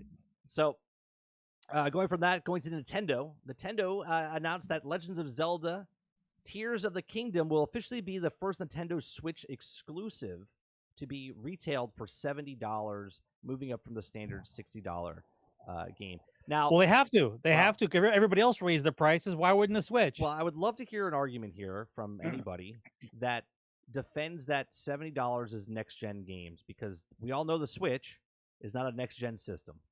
But yet now they have the next-gen prices, right? Yep. You're not getting 60 frames per second. You're not getting the high fidelity. You're not getting any of that stuff, right? You're just getting the Nintendo Switch with now their newest game at $70, and that's what I want to know, right? People always say that the $70 is the next gen, and they don't want to pay. Well, now Nintendo's on the bandwagon. They're like, hey, everyone's raising the price to $70. All right, we're going there too. Yeah, I don't believe that's a direct correlation as well. Let's put it this way. I understand that there's a demographic of people who are gamers who are going to buy games day one regardless. And that's either digital or physical. They're going to buy day one. What I'm saying is, to me, in my age bracket, and for the information that I've known over time, I don't care what the price of the video game is when it first comes out, because I never buy the game when it first comes out. Right. Especially under the umbrella of what's happening now, in which case it's broke, it's buggy, it's unfinished, it needs to be patched. So to me, when it goes on sale, that seems like a cool game, I'll go pick it up. Like, that's my mentality. So you can charge whatever you want. You can say the game is $100. I'll see you in the discount shelf eventually, because the two things that I have a lot of is money and time for me. Right. I have time for me. I don't have kids. I have time for this. I can do what I want. Right. So the point being is, the way that they keep barking at me about how they're going to charge $70 for a system that, to me, is not even close to present day specs of what's going on in the gaming industry, but they have to be in the same boat, because otherwise you're looked down upon. Like, well, if these games are $70, what's this game over here, 50? What's this, some kind of piece of crap game? Like, people need to see the prices the same so they value it the same, right? That's how it goes. And let's not forget, bro, how much did you pay for Game Boy games when they came out? Right, they were expensive as well back then. Right, Game Boy games were almost as expensive as a regular game. I think Game Boy games went for $30 or $40 when the actual video games were like $50. That's back when they were $50. So $10 less, right? But we can't have that, so we raise prices. Well, here's the reason. They sold 30 million copies of Breath of the Wild. 30 million copies at $60. Be careful, Turtle. You can't say hotcakes. The hotcake people get upset. Right. 30 million copies. 30 million copies sold for Breath of the Wild, and now if they raise that up for an additional $10, if 30 million people buy it again, that's a lot of extra money. That's a lot of extra money. Hey, listen, money. I bet you the game doesn't release until Christmas time anyway, and mom and dad always get the gifts for their kids, and that's what it's going to be, an extra $10. Right? They're paying $12 for eggs now. What's another $10 on a video game? It's true. Right? What's the difference? It's true. Nintendo doesn't give an F. They know the game is going to sell like hotcakes. Yeah, Sarge is correct. I said that iPads are going to sell like hotcakes, and I lost my job because hotcakes are. You made a marketing decision. Yeah. Yeah, they said that you made a marketing decision. Yeah, how much is a hotcake? Like, what's the value of a hotcake? Yeah, I don't know. 2004 apparently was very expensive. I don't know. I don't know what hotcakes go for nowadays. Apparently, they lost value because iPads sold $9.95 for like three hotcakes. Hotcakes sold back then $250 for an iPod. Right now, this is a $70 game, so hotcakes came down in price. Yeah, right? They've lost value over the years. Like the first NFT, hotcakes. That's a good idea. Maybe we should do that. NFT, hotcakes, NFTs. There you go. It's a new cryptocurrency. Hotcakes. Well, I'm sure hotcakes will hold its value more than the dollar will. Maybe. Yeah. Potentially. The next story I want to talk about is how many hotcakes for a game? Can I sell hotcakes for my copy of Hogwarts? It's how many hotcakes? Hotcakes for a price of one game. 17 hotcakes. Or 5 hotcakes for the battle pass. It all depends. what you're getting. I am not buying battle passes with hotcakes. You know what? That's what we should do. I should make an emote. It's just flapjacks. It's just hotcakes. It's just got some steam coming off of it. That's it. You gotta be careful. The place that does flapjacks get mad. You gotta be careful. Well, they're called hotcakes. They're not called flapjacks. So Yes, but I don't think a lot of people know the difference between a hotcake and a flapjack. That's a whole nother show. we should have a whole topic on hotcakes. Hotcakes and flapjacks. Flapjacks. Yeah. All right. AMC Theater to change movie ticket prices based on the seat location. Oh, this will be great. How much is the seats? I want to see it. Do they have a breakdown? I have no idea if they. Hey, what's the neck breaker seat cost? Is it a quarter? Well, no. You would come on, Sarge.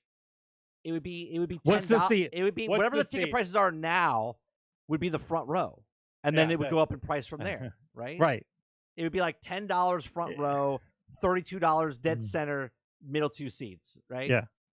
So the guy just to rub it in, the 4 seats in the middle are plush leather and recliners, but just them. Right. There's a folding chair next to them, but that couch cushion thing's right there. Only the 2 people get full service. They get handed dinner to them on Chinaware, and everybody else gets a popcorn basket with hot sauce on the side. I think we talked about this as a joke many years ago, that in the theater they would charge you based on where you sat. We joked about this, but now this is a reality. Is that a joke or is that real? Is that an Onion story?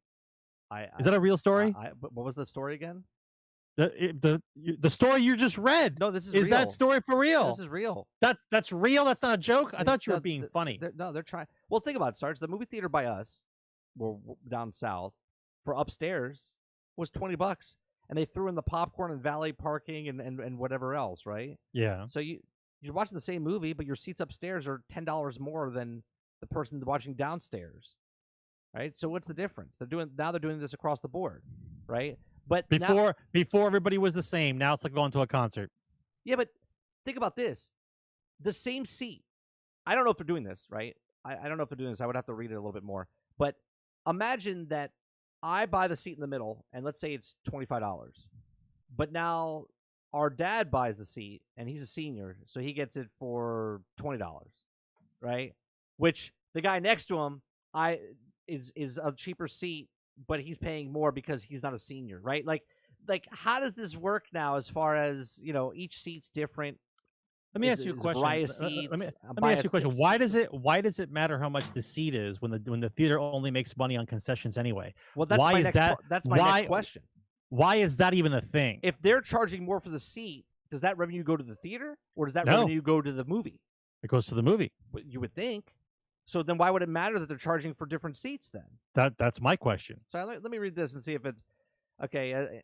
This should have kicked off on Friday to select AMC locations in New York, Chicago, KC, and will be expanding to all domestic AMC locations by the end of the year. Okay, it says rolling out a slight line at AMC's ticket pricing initiative based on the set locations within the auditorium.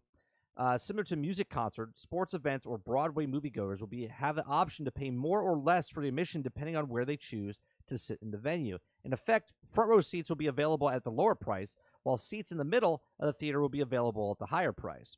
Okay, there will also be 3 different seat pricing options. The first is standard sightline, described as seats that are the most common in auditoriums are available for the traditional cost of a ticket. And then the value sightline, referred to as the seats in the front row of the auditorium, as well as the select ADA seats in each auditorium, and available for lower prices. And the standard sightline seats, valued sightline pricing, is only available for AMC stub members, including a free tier membership. And the third option is preferred sightline.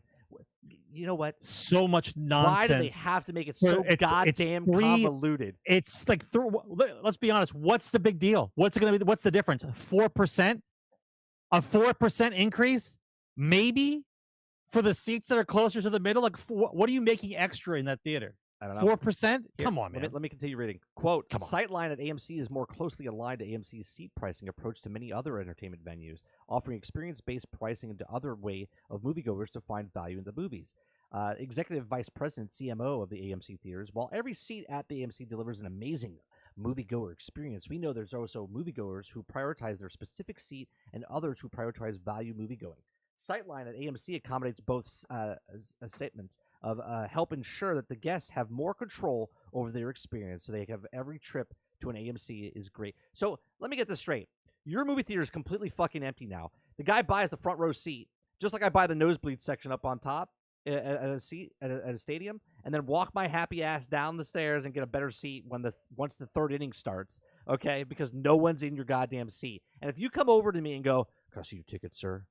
This is not your seats. You have to go back up to that." I'm leaving that theater, and I'm never coming back to your theater again. And there, you can keep your extra $10 that you made off of my shitty ass seat up in the front. Okay, because I'm never coming back to your theater. I'll go to a Regal. I'll go to another place. And I love movie theaters. I love movie theaters. If they do this, this is terrible. This is a terrible decision if they roll this out. I don't see how you're making extra money, honestly, because percentage-wise, it's minuscule, and most of the money that goes to the actual producers of the movie, right? The theater only gets money from the seat after a certain amount of time has passed, right? They don't make money on the seat; they make money at concession, right? Did you notice that whatever the minimum wage is for the city you live in is basically the amount of popcorn and a soda costs? So they know that every time they sell popcorn and soda, they at least pay for 1 hour of a kid who's being there. Like it's directly related. Like I get paid $8.50 an hour. So if I get a Coke and a popcorn, it's $8.50. You can be rest assured it's $8.50 or like $9. They know exactly. It's ridiculous. You can't compare a movie theater to a concert or a sporting event because not even close. There's 200 seats right in front of a big ass theater, like a screen, where I'm literally sitting 200 yards back from the concert, right? Where someone else. I would want to see before I finish judgment on this ridiculousness that is mankind. I would have to see what the increase in price would be. I want to see what the range of prices when I go look up online what the prices are going to be for the theater. I want to see that. I want to see that differential. Once I see that, I'll know how ridiculous it actually is. Well, I think this is going to be stupid, and the bailout that they did for the movie theaters didn't work, because if they're raising the prices like this, then there's no reason to do a bailout for the theaters, because more people are going to not go to the theater because of this. Well, let's put it this way. I look at movie theaters at this point in time as a union by itself. Not that they need to be in a union, right? But as a union. If the movie theaters in general just said, "Fuck it, we're done," right? Explain to me how Hollywood functions. They wouldn't. Explain to me. This is my point. Hollywood would have to bail them out yet again. Right. This is my point. And bail them out meaning Hollywood, which they can't, because Universal is not allowed to own a theater. You can't be a movie producer, like have a studio and then own the theater itself, right? I got it. But the kind of pressure that you're putting on them, just say screw it, right? Close up, right? Then what? Movie theaters can't leave, right? If the movie theaters close down, where does Hollywood go? Well, this is the perfect. It just dies. That's it. This is the perfect segment switch, right? Because Hollywood can't own the theaters, because that would be like what the next story is. Okay, Microsoft, Activision Blizzard deal could harm gamers, says the UK government. Okay. Because the UK government says that the CMA released the provisional findings of the investigation today, of February 8th, which raised concerns over several different issues that could raise the deal.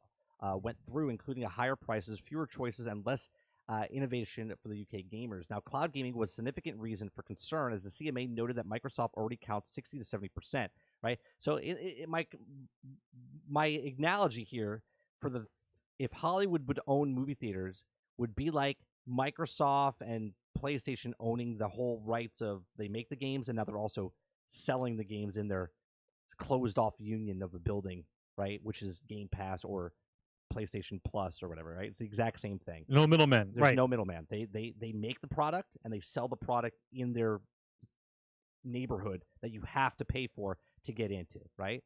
So that's what they want to stop. So it says 70% of the market, adding the Call of Duty and their also current cloud offerings exclusive manner could also alter the future of gaming and potentially harm the UK gamers. The CMA said that adding those could not afford, don't want to buy expensive hardware could be the most effective. Microsoft has been vocal about the committing accessibility of bringing Xbox games as many people as possible through mobile and cloud gaming. However, it's also a claim that it's also no intention of making Call of Duty exclusive to Xbox, reportedly, offering Sony a 10-year deal to guarantee it would remain a PlayStation console. Now, the CMA said that Microsoft had made games exclusive to Xbox, then buying studios in that past. However, They added that the press release that restricting the access to other platforms have Activision games could substantially reduce the competition between Xbox, PlayStation, and the UK.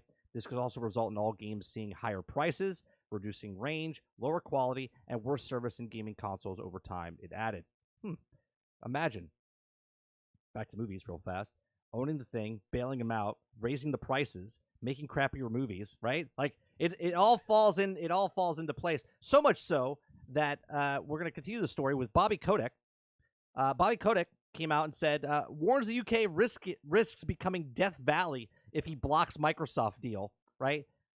Bobby Kotick is like a mobster, like still living the dream of a mobster, right? Yeah. So basically what Bobby Kotick is saying is, look, if you block this deal, you're not going to get any games because right. Why would they care? We just won't sell you games. Like you won't get physical games because all games are going to be digital, right? And the only way you can get those games is from the house that's the actual box that you're selling it. Right. So and how would they stop citizens with Xboxes in their house from buying games online? Is there a block on my phone that I can't look at a website and buy something online? Well, no. How would that even work? But he would stop them from. Well, yeah, they can actually. They stopped. There's no game sales in was it China right now? Like they stopped selling Overwatch and everything else. They have no deals. They just stopped. You can't play the games, right? But you can't stop me from going online at eBay and buying a hard copy from an American who bought 12 copies and then sells them up to a certain point. But if they don't sell the physical copies anymore, well, here they're not selling physical copies to England. Well, they're still selling physical copies. Yeah, but here they can get you in the long run because what about if they don't sell actual hardware that has disk drives to the UK and they're all digital? Right. Even better. Right. You see what I'm saying? You get them in. They have to get in on your hardware, which is inside your proprietary software, proprietary hardware. Yes. Right. So they have to buy it through your thing. So they're which means that if I buy an Xbox, I'm allowed to buy things from Xbox. Right. Right. How does a government then say? Think of the application of this. I buy a unit that lets me buy games through Gamepass and the Xbox Game Store, Microsoft Game Store, but the country decides we don't want you. So now what does the Xbox become in the guy's house? A paperweight? Like what? How does that work? Right. Well, it sounds terrifying. Yeah, it sounds terrifying that you're allowed once again a government entity is allowed to reach in and just tweak out something that you're not allowed to have anymore. Like the hell you're going to do that? He says, quote, if a deal like this can't get through, they're not going to be Silicon Valley. They're going to be Death Valley, Kotick told CNBC, a televised interview Tuesday, the same day the UK Prime Minister announced the creation of a new standalone government department for science, innovation, and technology. Microsoft is said to have... another department? Yeah. That's all we need and for more government. Microsoft is said to have paid close attention to the CMA and has also been less predictable than regulators in the EU and the USA could potentially influence their decision and proposal deal. Look... This deal is going to go through. One terrifying story at a time. I'm concerned about the UK government being able to turn off anything they want in their own people's houses. That's number one. Number two, which is not even a discussion anymore, is the Activision Blizzard deal attached to Microsoft is done. It's a done deal. Yeah. I'm not sure if anybody else has paid attention to any other deal that's happened like this. They all go through. They all go through. And I'll tell you why.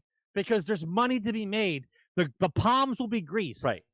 And if by some small chance, right, by some miracle, they're wrong and they made the deal and they were horribly, terribly wrong. In America, we have antitrust laws. And as soon as those kick in, when it's proven, then we fix the problem. We start cutting up your sandwich. We start cutting up the pie. We might double cut the pie. We'll do whatever. Right. But rest assured, those people are going to still get paid, right? Rest assured, this deal is done. Yeah, it's a stall tactic at best. If it wasn't done, Microsoft wouldn't go around giving 10-year deals to everybody. Right. It's just so. We'll see. It's not done yet, but we'll see what happens. Okay. The next story I want to talk about is Take-Two CEO comments about Xbox Game Pass subscription service. Okay, we've talked about Zelnick in the past, and he doesn't like the Game Pass method. He wants to stay out of the Game Pass method with new games. He's got the same type of mentality as Jim Ryan over at PlayStation, where they have a brand new game.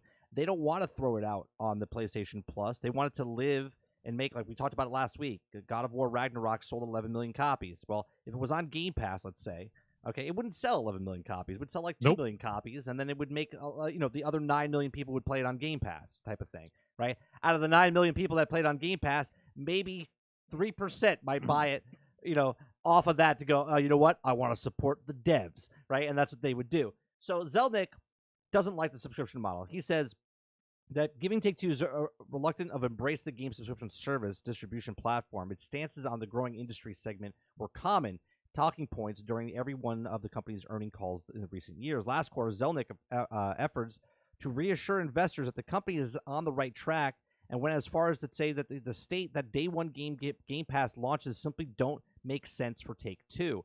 Like, think about this, right? And this is exactly why I'm talking about Starfield's not going to make a lot of money, right? Because think about if Grand Theft Auto 6 came out and it was on a live service game day one, right? Do you think Grand Theft Auto 5 would be the most purchased thing in entertainment history if it was on a streaming service the first 6 months of its life? No, absolutely not, right? So Zelnick says there's no way that we're going on these Game Pass. His mentality is put it out there, make its money, and then slowly it gets diminished over time, right? And then it goes on, right? And then down the road they'll put it into to revitalize it or whatnot. I'm more concerned with the fact that nobody cares if it comes out or not. We're talking about Starfield for the moment, and what you're really saying is how much microtransactions are going to be in that game. That's what I say, right? Because if Starfield is on Game Pass day one and exclusive, that the only way that it recoups the money that it needs is microtransactions. Right. That's the only way.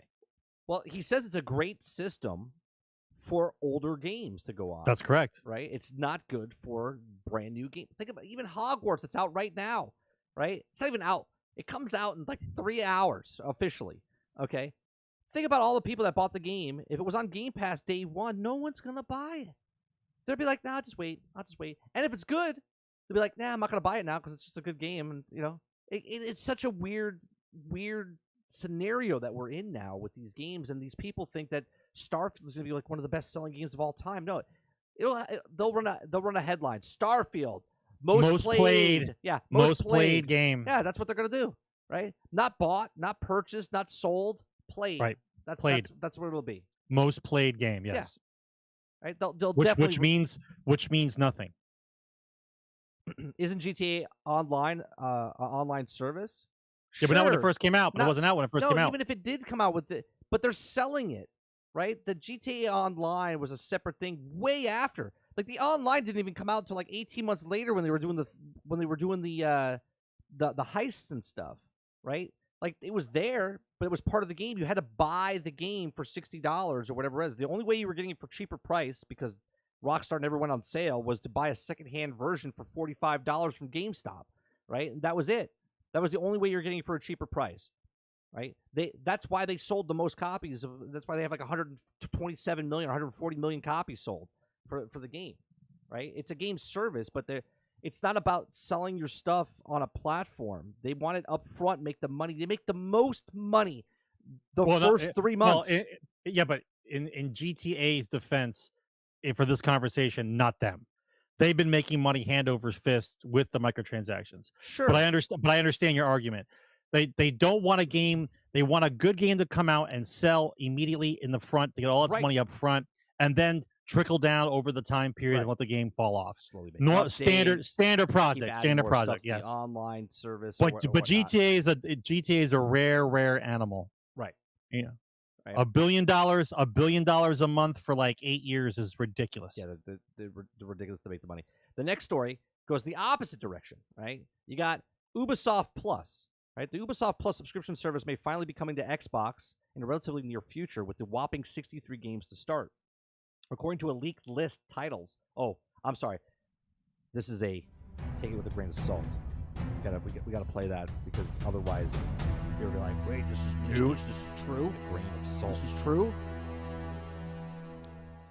All right, so 63 games to start according to the leaked list of titles. Ubisoft Plus, Ubisoft's obligatory subscription service, giving subscribers access to the company's large library of games and their associated DLC. Originally called Uplay Plus, Ubisoft Plus made an initial debut back on PC before attempting to break into the cloud gaming market by bringing the service to Google Stadia and Amazon Luna. Now, both those systems suck balls, so Stadia now shut down, and Ubisoft has worked to bring Ubisoft Plus to more platforms. Ubisoft Plus also has come to PlayStation Plus in a way, with Ubisoft adding many of its classic titles to PlayStation Plus extra subscribers to check out, and now seems to be making it the way to Xbox. Okay, now Take-Two is like, look, we don't want to do this. We're staying off live service games. Ubisoft saying we're going balls deep into live service games, and then all of these games are going to be on Game Pass now, right? So they're putting their older games, obviously. So like, if this comes out, you're going to get Assassin's Creed across the board, right? I would assume that the new Assassin's Creeds come right out on these platforms, and there's going to be microtransactions and stuff, battle passes, season passes, whatever else they're going to be putting into this service, into their whatever their live service thing that they're going to try to be doing. But yeah, Ubisoft is going the opposite direction. They're like, yeah, we're going to throw everything that we have onto the service, and it's coming to Game Pass. And now this is huge because we don't think that Ubisoft's being bought by Microsoft. They're just signing a deal where they get the games onto Game Pass, right? Because they need a reoccurring revenue stream while they decide what kind of game they're going to finally make. Right. So I've said this in the past. I said they don't need to buy EA because EA is already in bed with them. And now if Ubisoft does this, they're in bed with them, and they don't really need to buy them either, right? They're just on their service.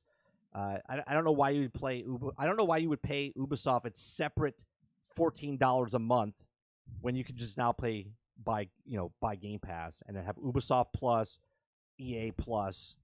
But that seems to me that kind of deal would have to be what engagement is. Like Ubisoft putting games on Game Pass for a separate fee within the system that Microsoft would have to pay them. That would mean it would have to be based on engagement numbers of how many people are playing their games, what they would get. You know what I mean? Right. Like a percentage of hours played is paid directly to them, because otherwise those games aren't doing anything anyway, right? It's just a way for Ubisoft to get a reoccurring revenue stream while they finally decide what the hell they're doing in the gaming industry, because they canceled everything they were going to make. So right. What are they making? So while they're deciding on what they're going to make, we need to float our old crappy games now that are over 5 years old into a service system, so at least we get some money. Does that make sense? Here's a list of all the games that were leaked.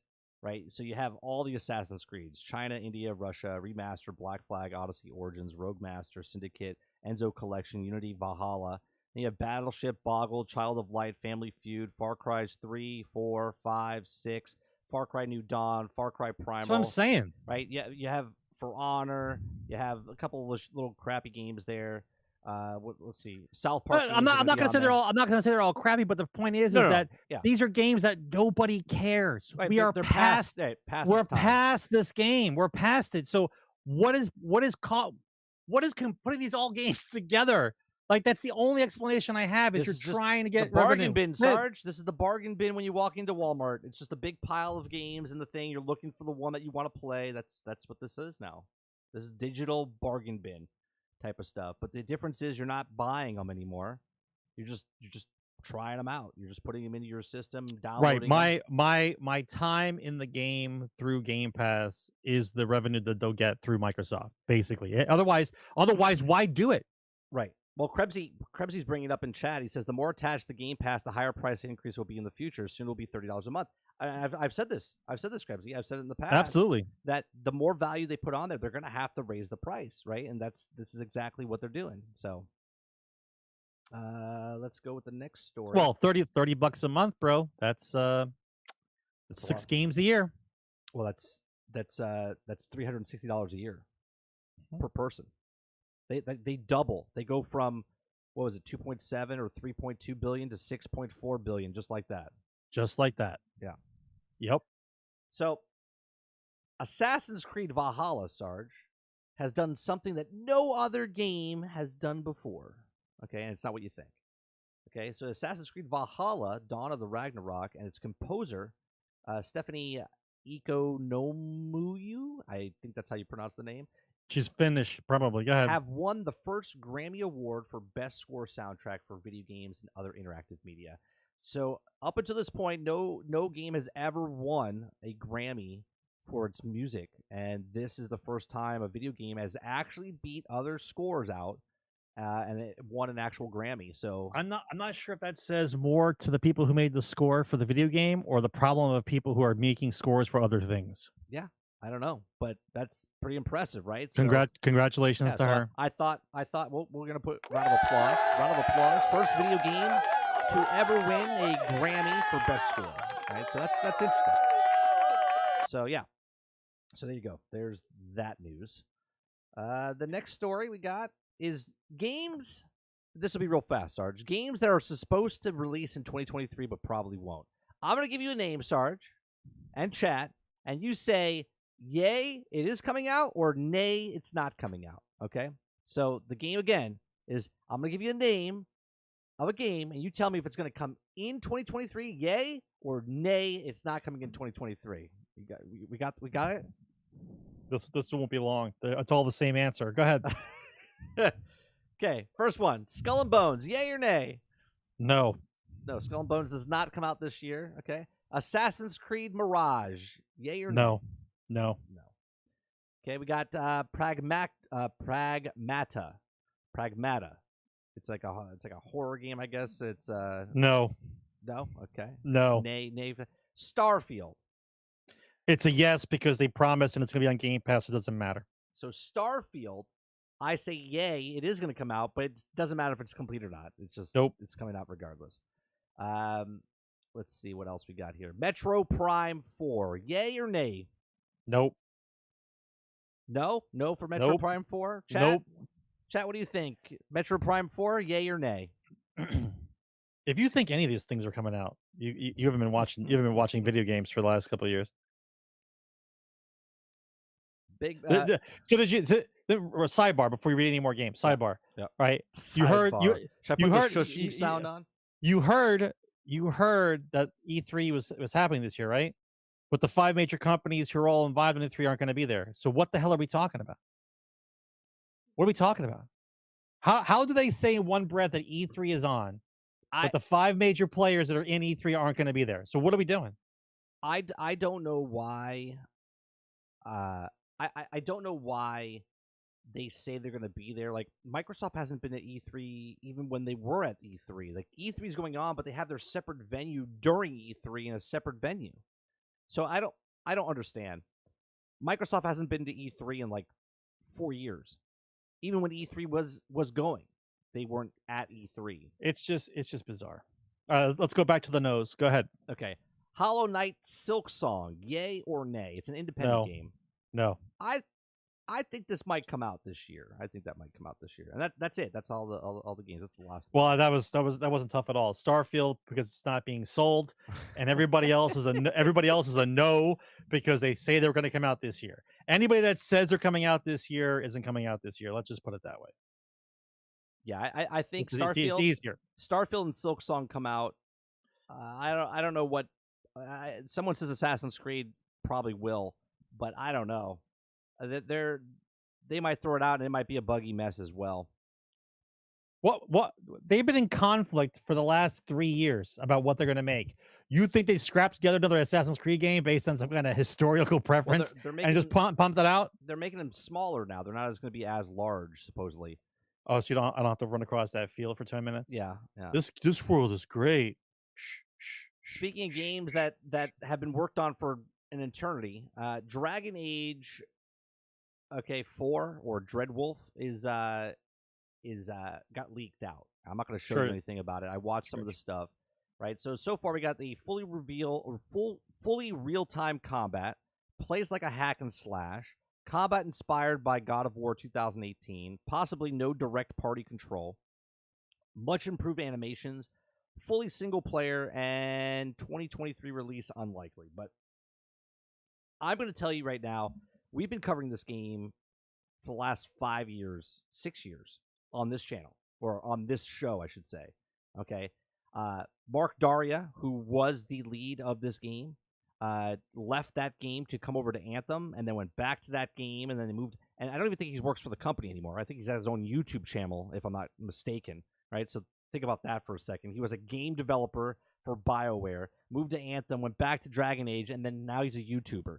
So nothing against Mark Daria. I actually like listening to his content, but the horror stories of what this game has gone through from what it was supposed to be, because before Anthem came out and then right after Anthem came out, there was rumors of this game using the same engine, and it was supposed to be a 4-player co-op game, like Anthem. Okay? It was using the Frostbite engine, and it was supposed to be a 4-player game. They scrapped it 2 years in and started over, completely over. Some of the screenshots and stuff I looked at, it does look Destiny-esque type of stuff, but it is a single-player game, I think now. It's not no longer a co-op game. But I think it's losing its identity of what Dragon's Age was from originally, which made it so good, the first two anyway. The third one, not so much, and then now you have... Correct me if I'm wrong, I stopped after 2, chat. Is this the 5th one, or is this the 4th one? It would be the 4th, because the 3rd one was Inquisition. That's right. Okay, so I just feel like... I'm gonna make sure I got that right. I think there was a 4th one. Unless it was a different name. The Inquisition was the sidebar game. I think there was a 3rd one, though. It was Dragon Age Origins, right? Dragon Age Inquisition, and then now Dragon Age, and I guess it's called Dreadwolf. I don't know if that's the actual title. But it looks decent, but I'm staying away from this game. This game, to me, they also got taken off of this game to move to Anthem, and then brought back on. And then the people that went back to this game left this game to go work on the new Mass Effect game. So this game has always been like juggled. This will be the 5th game. Okay, Kudapapa, thank you. So there is another game in there that I'm missing. I forget what the name it is, but so I'm staying away from this game. I didn't play the last 3 or 2, and now this will be the 3rd that I stay away from, because the cycle of this game is just I don't know. Put this game up there with Skull and Bones. Put this game up there with the other games have taken like 7 years, 8 years, and they just don't know where they are. Yeah, but they just don't respect their IP. They whoever's in charge now, and I'm talking about multiple companies, they treat the IP like it's just another product. They don't treat it with any kind of care or dignity at all. It's just a product. And if said product doesn't work, they just throw it away and we start again. Like, they don't realize that the community is built around, or some people in the companies don't realize that the games have communities surrounding them, and that's what makes them popular and talked about and played so well. And if you're going to treat it like it's crap and you don't care about it, then why would the community care about it? Right. All right, so we got we got Dragon Age Legends, Heroes of Dragon Age Inquisition, Dragon Age Inquisition. Oh, I'm sorry. Here you go. 2009. We have Dragon Age Origins. Okay. Then you have Dragon Age 2 came out. Then you had Dragon Age Legends, which I guess was an expansion. Then you had Dragon Age Heroes of Dragon Age. Then you had Dragon Age Inquisition. So is that Heroes in there? Is that the 3rd game, or is that an expansion pack? So you had Origins, Dragon Age 2, Dragon Age Legends, and then Inquisition. So EA's website only shows 4, including Dreadwolf. Okay, so those are expansions then. So Dragon Age Inquisition was the 3rd one, and then This is the 4th one. Okay, thank you, Barry. Yeah, that's what I thought. I was like, I don't know if there's 4 or 5, but I appreciate that. So yeah, I'm not really excited for it, Sarge. Just like I'm not excited for this game that we're about to talk about, which is The Day Before. The Day Before, I'm telling you right now, I am done talking about this game after today. Okay, The Day Before showed their trailer off. Okay, last week, and then they showed the person that was playing it after the fact, and there's just so many things. Now the trailer, Sarge, that they showed, I'm not going to show it because I don't feel like promoting them. But shot for shot, the trailer was Call of Duty Vanguard. or Call of Duty, I think it was Vanguard, right? Shot It for was the shot. trailer. Yep. Okay. The assets that were used inside this game, I have no problem with people using assets. It wasn't in Vanguard. It was another one. But yeah, the answer is yes. All right.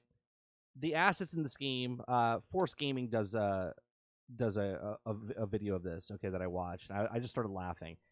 I have no problem personally with people using assets, right? To me, if you're an independent guy, instead of paying somebody to do the work for you, you're just buying their asset pack to put in your game. But this is the problem I have with Unreal Engine 5 going forward. As a person that just plays games, I'm not a developer. As a developer, I said this even when Tim Sweeney said it. I said, well, this is going to be a little weird because what you're going to have a lot more companies that come out like this, where I have an idea for a game, but I take everyone else's assets and then make the game, okay? There's a difference between like what DayZ did and took it and made it in a mod of a game and then sold that game, okay? One game is fine, 2 games is fine, whatever. But when the whole industry starts using the same engine, okay, and everyone's using the same assets from all these different games, so if it's a modern game, they're all using the same ambulances or the same fire trucks or the same buildings and the same gas stations, you start to lose the identity of what the games are. And then if it's a fantasy game, all of a sudden the castles look the same and all of this. Obviously, they'll go back and they'll change up the look of it a little bit, change the color, change the destruction of it or whatnot. But for the most part, they're just, for every person that's making a game and trying to sell a game, there's going to be 5 people that are like, I'm going to make a game, throw all these assets in, make it look real pretty, and then try to sell it and take one over on somebody, okay? And it's going to happen. No substance. No substance. It's going to look beautiful, and it's going to be just a hollow. You know, what's that pastry that's out there that's really fluffy? It looks really delicious, but then as soon as you poke a hole in it, it just like freaking deflates because it's completely hollow inside. I forget. It's a strudel. Is it a strudel? I don't know, but that's what it feels like. It looks beautiful from the outside, but as soon as you take a bite, it's just completely empty inside. There's nothing. Well, souffles look amazing, but they're very delicate. Reese says, "I'm going to vote that this is real just to be a rebel." Like, even if this game comes out, this game once it launches, November 10th, okay, this game will take 2 years to get what they showed you because they're going to listen to the community. I don't know what you're talking about, bro. That game isn't coming out. They're going to listen to the community, Sarge. The game's not coming out. There's so many things that are wrong with this that I mean it from this point on.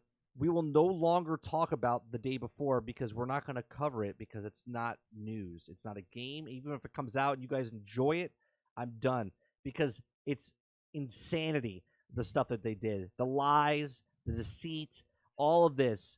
The copyright, the story, just the stories on top of the stories is just... The day before is done, at least for GXG. Rumor, the Coalition has canceled 2 games working on Gears of War 6. Now, why do you think they canceled 2 games, Sarge, we don't know the IPs, we know nothing, but they're still going to work on Gears 6? Well, Gears 6 is the last surviving IP from the original Xbox, and I think it's time we take it down. It's been a long time coming, and instead of having some game in the memory of kids growing up thinking about a cool-ass game like Gears of War, I think it's time to bring it to the forefront and shit all over it and dump it into the trash. Shoot it in the head and put it into the trash can. Give it a true Halo send-off, right? Right. That's what it... Gears Infinity. It doesn't matter if it's not going to make or break the franchise. Just throw it out on the Game Pass. It's the last one. They want to clean house. They want to make sure that Xbox has no identity, so they can just make up whatever they want afterwards. No, it'll be fine, Sarge. They'll do the exact same landscape as Halo Infinite. It's going to be the exact same. Come out. It'll get delayed. It'll get changed. They'll take 1/3 of the game out. They want to make it open world, but then instead just be honest with yourself. Do we want to make 2 games that nobody knows about and make them live service because they are right, and try to push them out on people, or bring back a game that everyone loves when they grew up? Gears, bro. Gears, shoddy roll. They're trying to make a TV series out of it as well. And now it's time to shoddy roll right into the trash can. That's exactly what's going. That's right, Barrier. Gears of Infinity War. That's right. That's exactly what it's going to be. Okay, same treatment. They're going to do the exact same treatment they did with Halo. They're going to come out and tell you that the game is not going to make or break the franchise. They're going to put multiplayer in there. They're going to add guaranteed to be a transgender lead person. Guaranteed. Guaranteed. Oh man, it's gonna guaranteed. It's gonna be great. Right? This is gonna be great. It's gonna check up all the boxes. It's gonna have the Hogwarts. It's gonna have the Hogwarts boycott. Right? Right. All rolled into one. Yeah, it's good. I had fun with Gears 5. It's just they're basically just riding, like you said, Sarge, dead horse. They're like, what can we do that's going to get people right to into the ground? Pass. Well, Gears of War 6, right? That's a good game. We'll put that on there. People know Gears. People know Gears, right? We'll hype it up and we'll gauge the pre-orders, and then 3 months before we release the game, or allegedly release the game, we realize that the pre-orders are not big enough, and then just scream, "It's on Game Pass! Don't worry about it." It's on Game Pass anyway. It's a first-party title. It's always going to be on Game Pass. It's on Game Pass anyway. Doesn't matter. That should be the motto. Gears of War 6. Why not? It's on Game Pass. Just the next one, Sarge, is the Vagoda section. Okay, these are all titles that are no longer with us. That are we have to do in memorandum right now. Yeah, this is so we don't have some cool music for the background. No, we don't. Crossfire X, Sarah McLachlan in the background. You can sing something, sorry, as I name them off. Right? No, I'll do the Sarah McLachlan thing in my head. Okay, don't do Sarah McLachlan. We'll get pulled down. Don't do it. Just obviously, my voice, I can't sing. Hum something. Crossfire X is shutting down. Sales ending immediately. Okay. Other games. What the hell's Crossfire X? Yeah, don't worry about it, Sarge. Never worry about it. Doesn't matter. It was on Game Pass. Okay, yep. Don't worry about it. Other games that are also gone with live service games, Sarge, are Rumbleverse. Okay, that's also that brawler that left. That game's gone. We talked about last week Apex Legends Mobile. That's also gone. Battlefield Mobile. That's also gone. Crossfire X, Knockout City. And there's also, I think, there's one more. Where's the other game? Echo VR. Oh, and our favorite, Marvel's Avengers. So let's give them a Vagoda moment real fast.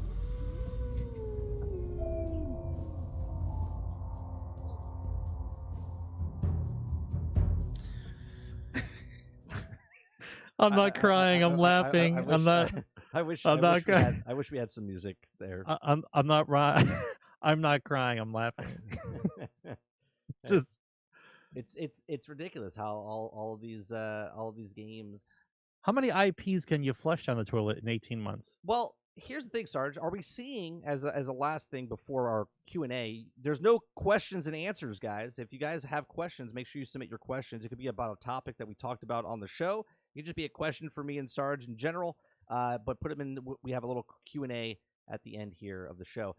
So, Sarge, what do you think of the live service? Like, you see all these live service, right?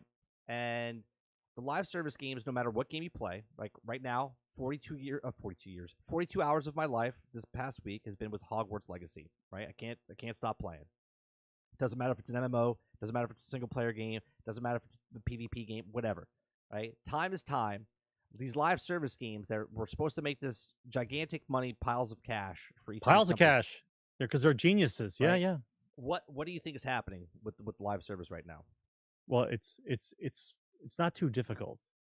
You have to have a certain population of the people play your game every day, in order for you to milk them, right? That's the way you make money on a live service game, is you milk them, right?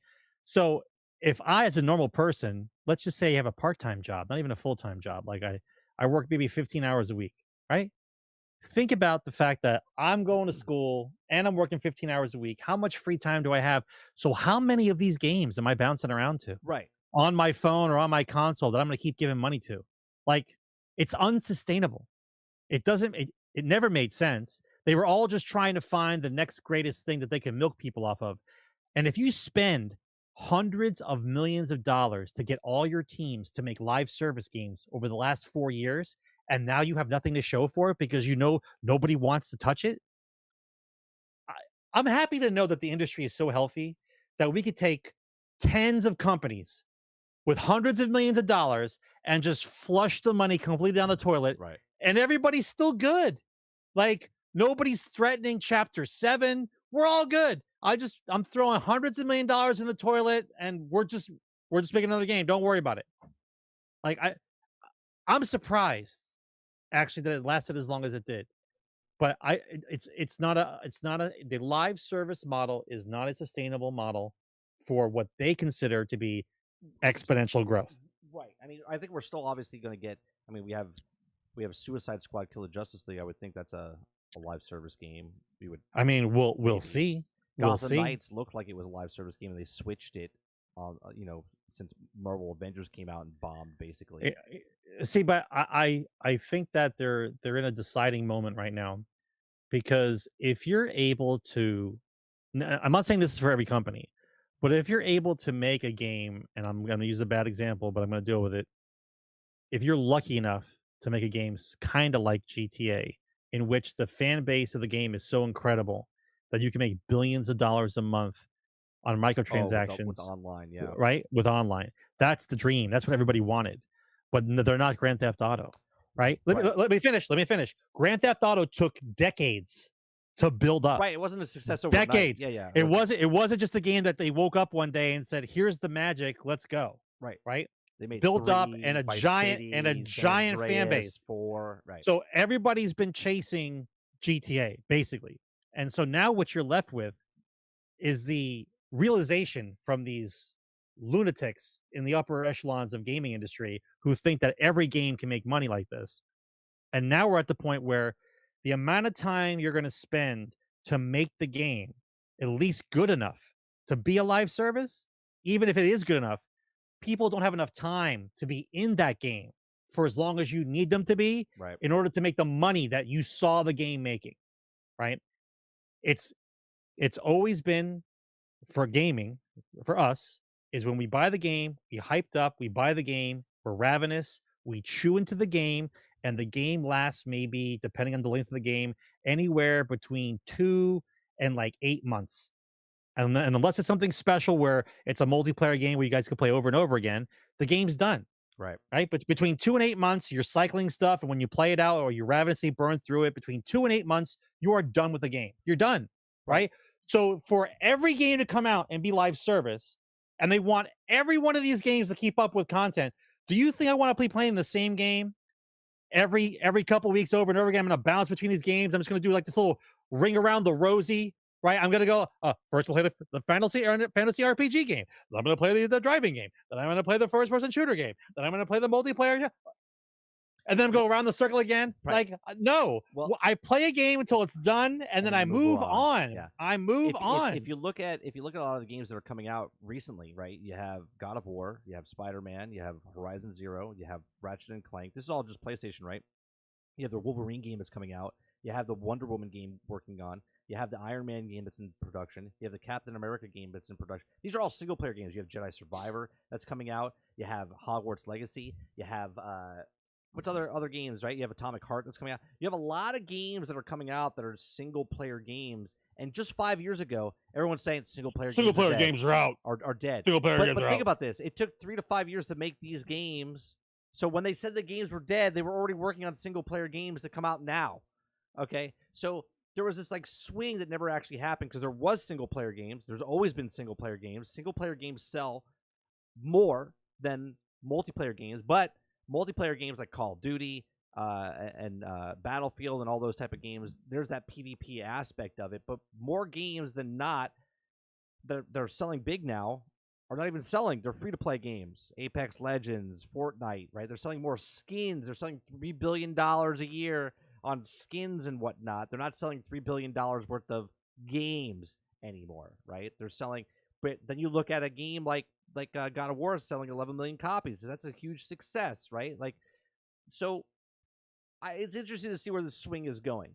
I don't think the swing ever left single player, but I see more single players coming out. And I think the more we get, even though there's a lot of games that come out broke and buggy, there's still those games that come out that are just solid. And the average person literally only plays 3 to 4 games a year. So if you're a PlayStation person, you literally just bought Horizon Forbidden West, God of War, Spider-Man, I don't know, what was the Japanese game? Tsushima. Sekiro? No, not Sekiro. The other one. Yoshima. Jesus Christ, my brain is Ghost of Tsushima. Thank you, myself. Right. So you bought 4 games right then and there over the last 2 years, whatever. Right, and it's fantastic. Dupless is saying Stray, right? And I think yes, thank you. But you play the game, right, and you move on, and then it's over. Yeah, you move on. Right. These live service games, I think, have a lot of problems because I know a lot of people that I know that still play Destiny to this day. They're burnt out. They're like, I'm just done playing Destiny. It's the same type of thing. Since I stopped playing Destiny, I felt like this whole world has shifted, right? I'm playing so many other games and trying so many other games. If I was still playing Destiny to this day, I wouldn't have played High on Life. I wouldn't have played Hi-Fi Rush. I wouldn't have played Hogwarts Legacy. I wouldn't have played these games because you wouldn't have the time, right? Because I'm taking that 40 hours a week or 20 hours a week that I have, and I'm putting it towards that one game. So I think that's the problem with live service games, that there's just, they want to keep you in time, but there's really no substance there, right? There's no substance with the live service. Right. True substance. Yeah. It's this homework assignment. Come back in to get your free prize and do your homework, because if you do your homework, you'll get a free prize. Right. Like, get the fuck out of here with that bullshit. So, all right. That goes on for the last story. Now we're going to go to the Q&A section. There's not many questions. I'm going to take one question that Jesse Mack put in the regular chat. He says, in the future, do you think that the game service versus live service, right? In future, do you think that games service versus live service? Well, game service and live service are the same. So, no, I think he just means the difference between a Game Pass and a game that is forever online. I think is what he means. I'll get to your question, Dupless, even though it's a pointless question. Sort of like live service games. I think that games as a service is the end goal. They don't want to have to make any product. Let's put it that way. Right. They don't want to have to make product. If I can think of it this way.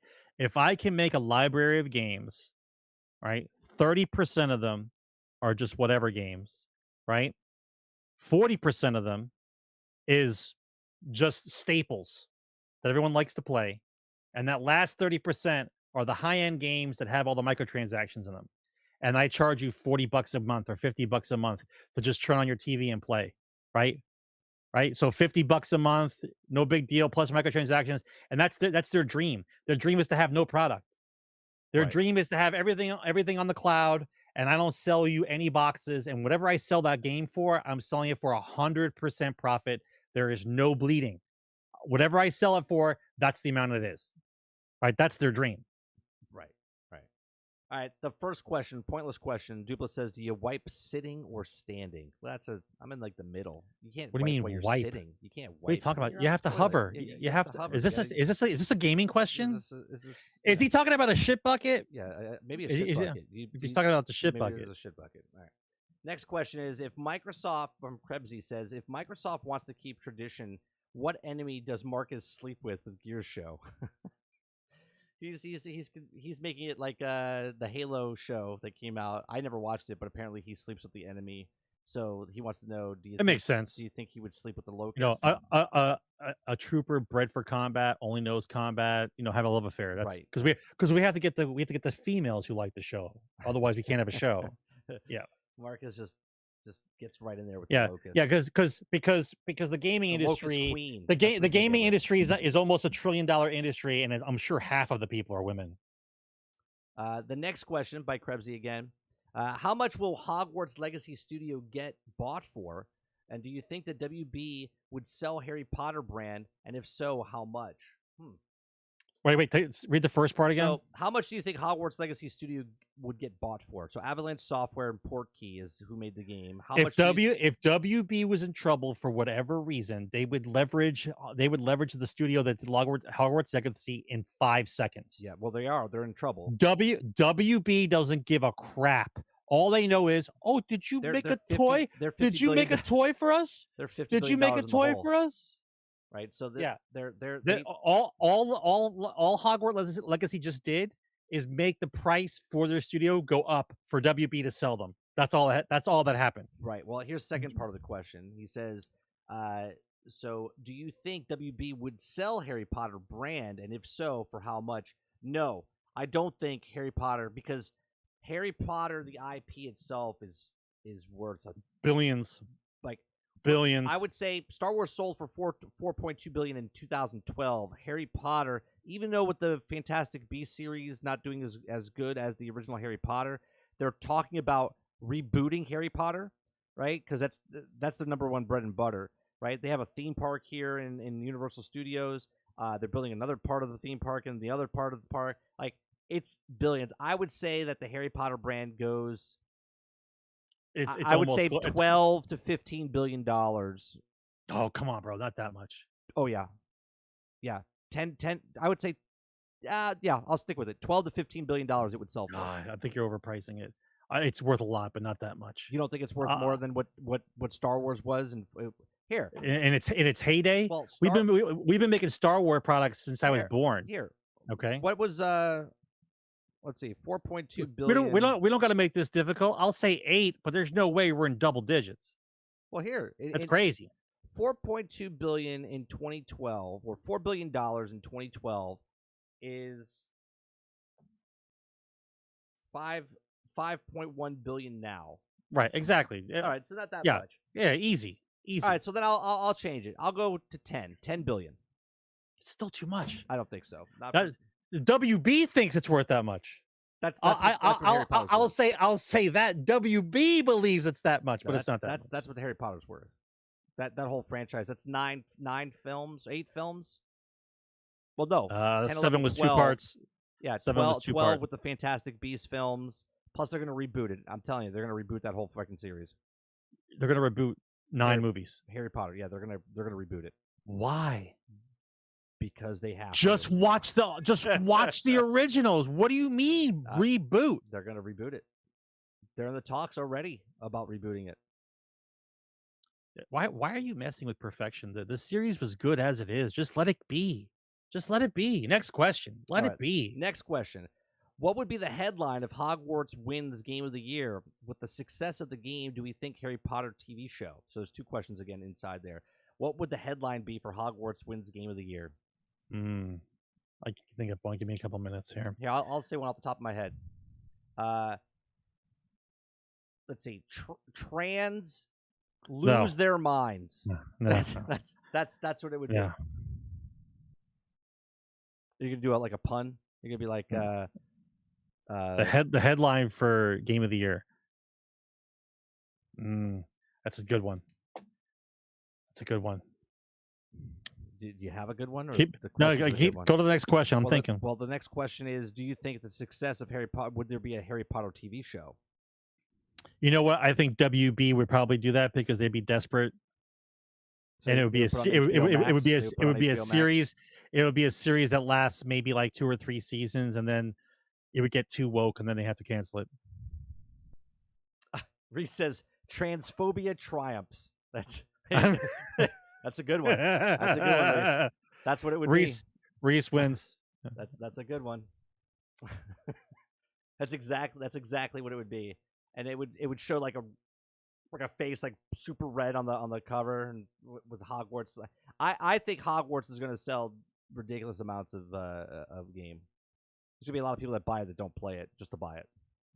A reboot of the most amazing series ever. They have no ideas, bro. I mean, they have 0 ideas. WB is $50 billion in the hole, and they need something. I know. That's why I said they would sell that game company in a second. You can't make $50 billion off the same movie being resold. You got to reboot it. Oh my god, dude! You got to reboot it. And then Disney goes, "Did you see what WB's doing? They're rebooting Harry Potter. We've got to reboot Star Wars." Right.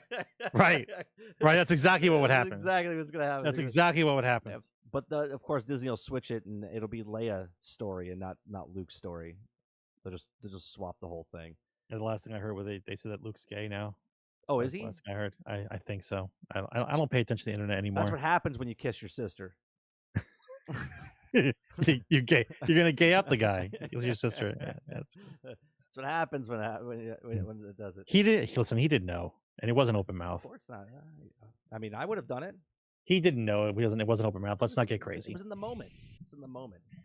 Then it felt weird. I'm sure as soon as she kissed him, she's like, "I know this guy. Like as soon as she did it, like I think kissing she my noticed brother. it. Yeah. What other movie was like that? There was a movie. They kissed. It was How many movies about kissing brothers are you watching there, bro? oh no, I'm thinking of Goonies when she kisses Mikey instead of Todd. No, not Todd. Yeah, I'm not believing that for a second. If you're kissing your teenage boyfriend or you're kissing a 10-year-old, I'm pretty sure you know the difference. Right? I'm pretty sure you know the difference. He had braces. Right. I'm pretty sure you know the difference, right? He's like, when did you get braces? What do you mean? You're my boyfriend. Like, how would you not Like know that? Like you didn't know I had braces? Yeah. Let's be honest. She's a little bit of she's a player. Let's just be honest. Damn you, Goonies! That's what they're trying to do a sequel to that now.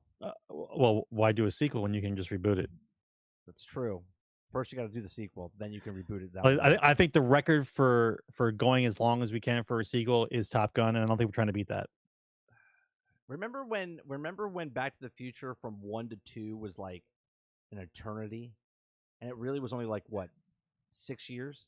What was for which one? Back to the Future 1 to 2. Was it only 6 years or was it 8 years?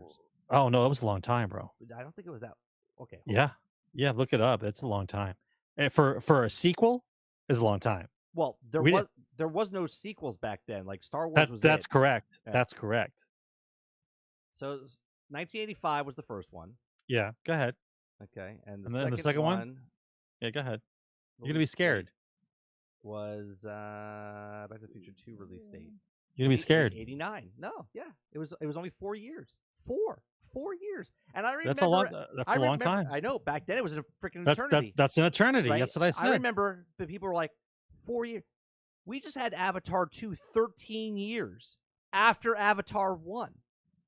Okay. And people were freaking out about Back to the Future 2 going, oh my God, it's 4 years. It took so long to get the movie. And meanwhile, Avatar, 13 years.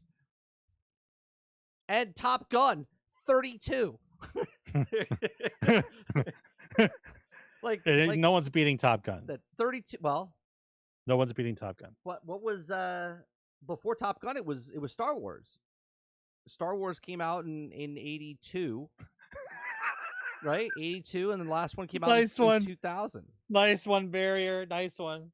Can we do a Star Wars remake and AMC can charge $70 for the perfect seats? Disney's making My Little Mermaid 2023 too. That's right. They have to Here's the crappy part about Disney. Not only did they make movies off of free IPs, right, from the Grimm stories, but then they're redoing the movies that they already did, but now live action. But here's the best part. They're not even live action. They're still animated to look like live action, right? They made like The Lion King and The Jungle Book. They're still animated. It's CGI. It's animated. They're making live action animated. What?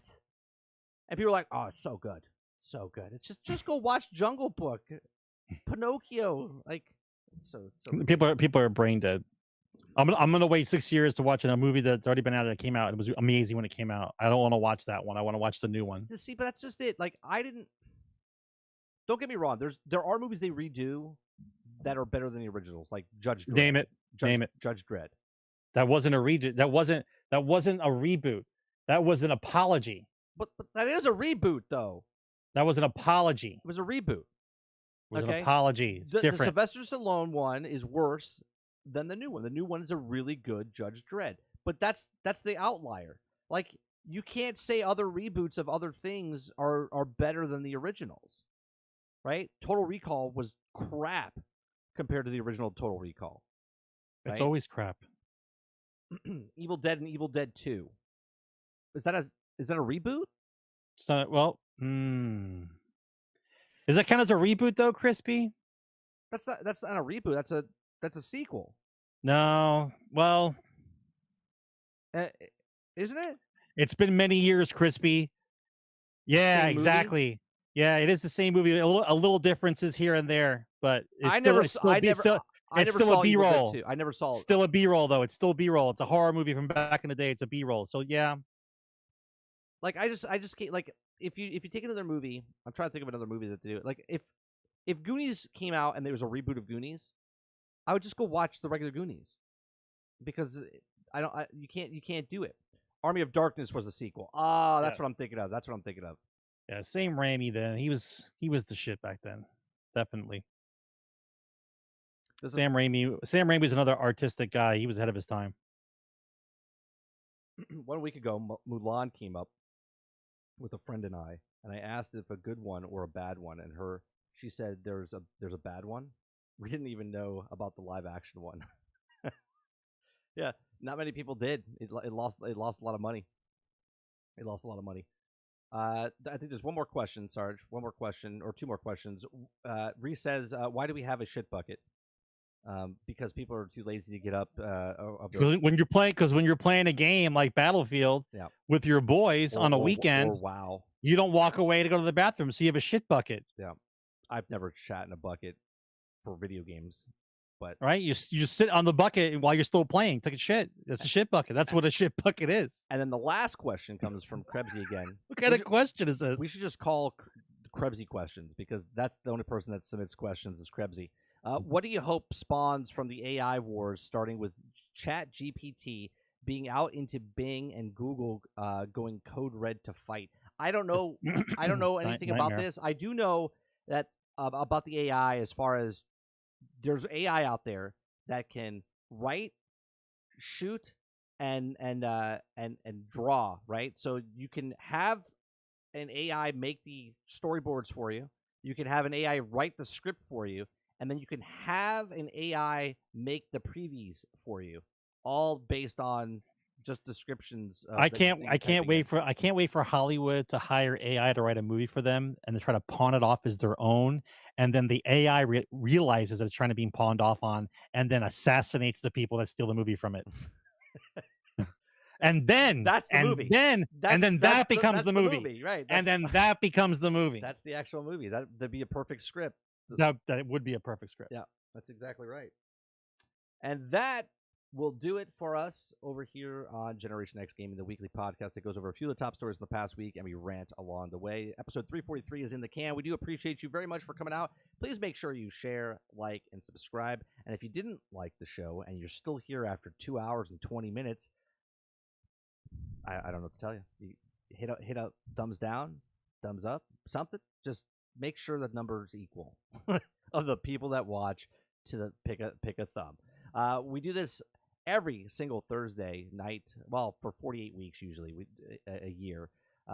So if you like what you see here, you can help us out by hitting the share, like, and subscribe button. If you'd like to go above and beyond that, you can hit the membership button. It's $4.99. Helps us out. It goes towards helping me do all this stuff and continue doing all this stuff. If you don't want to do that, it's okay. We do this for free. We do appreciate everyone coming out and joining us in the chat each and every single week. We do have a podcast, audio versions of it. I said it in the beginning of the show. Each episode up until February 20th. This episode right now, 343. Once I'm caught up, once we do the show, it'll be on like 2 days later. But February 20th, this show will be live. And up until February 20th, every day up until February 20th is each episode that I'm backlogged on will launch every single day on the audio versions of the podcast. And you can watch it or listen to it on any podcast platform. You can also go to Spotify, and you can also watch the video on Spotify as well. Appreciate you very much for coming out, hanging out with us, and I'll see you guys on the next one. Podcast tomorrow on Lono's channel. I'll be there, and I'm pretty sure we'll probably talk about Hogwarts Legacy. So you guys have a good one. Peace. Game on, guys.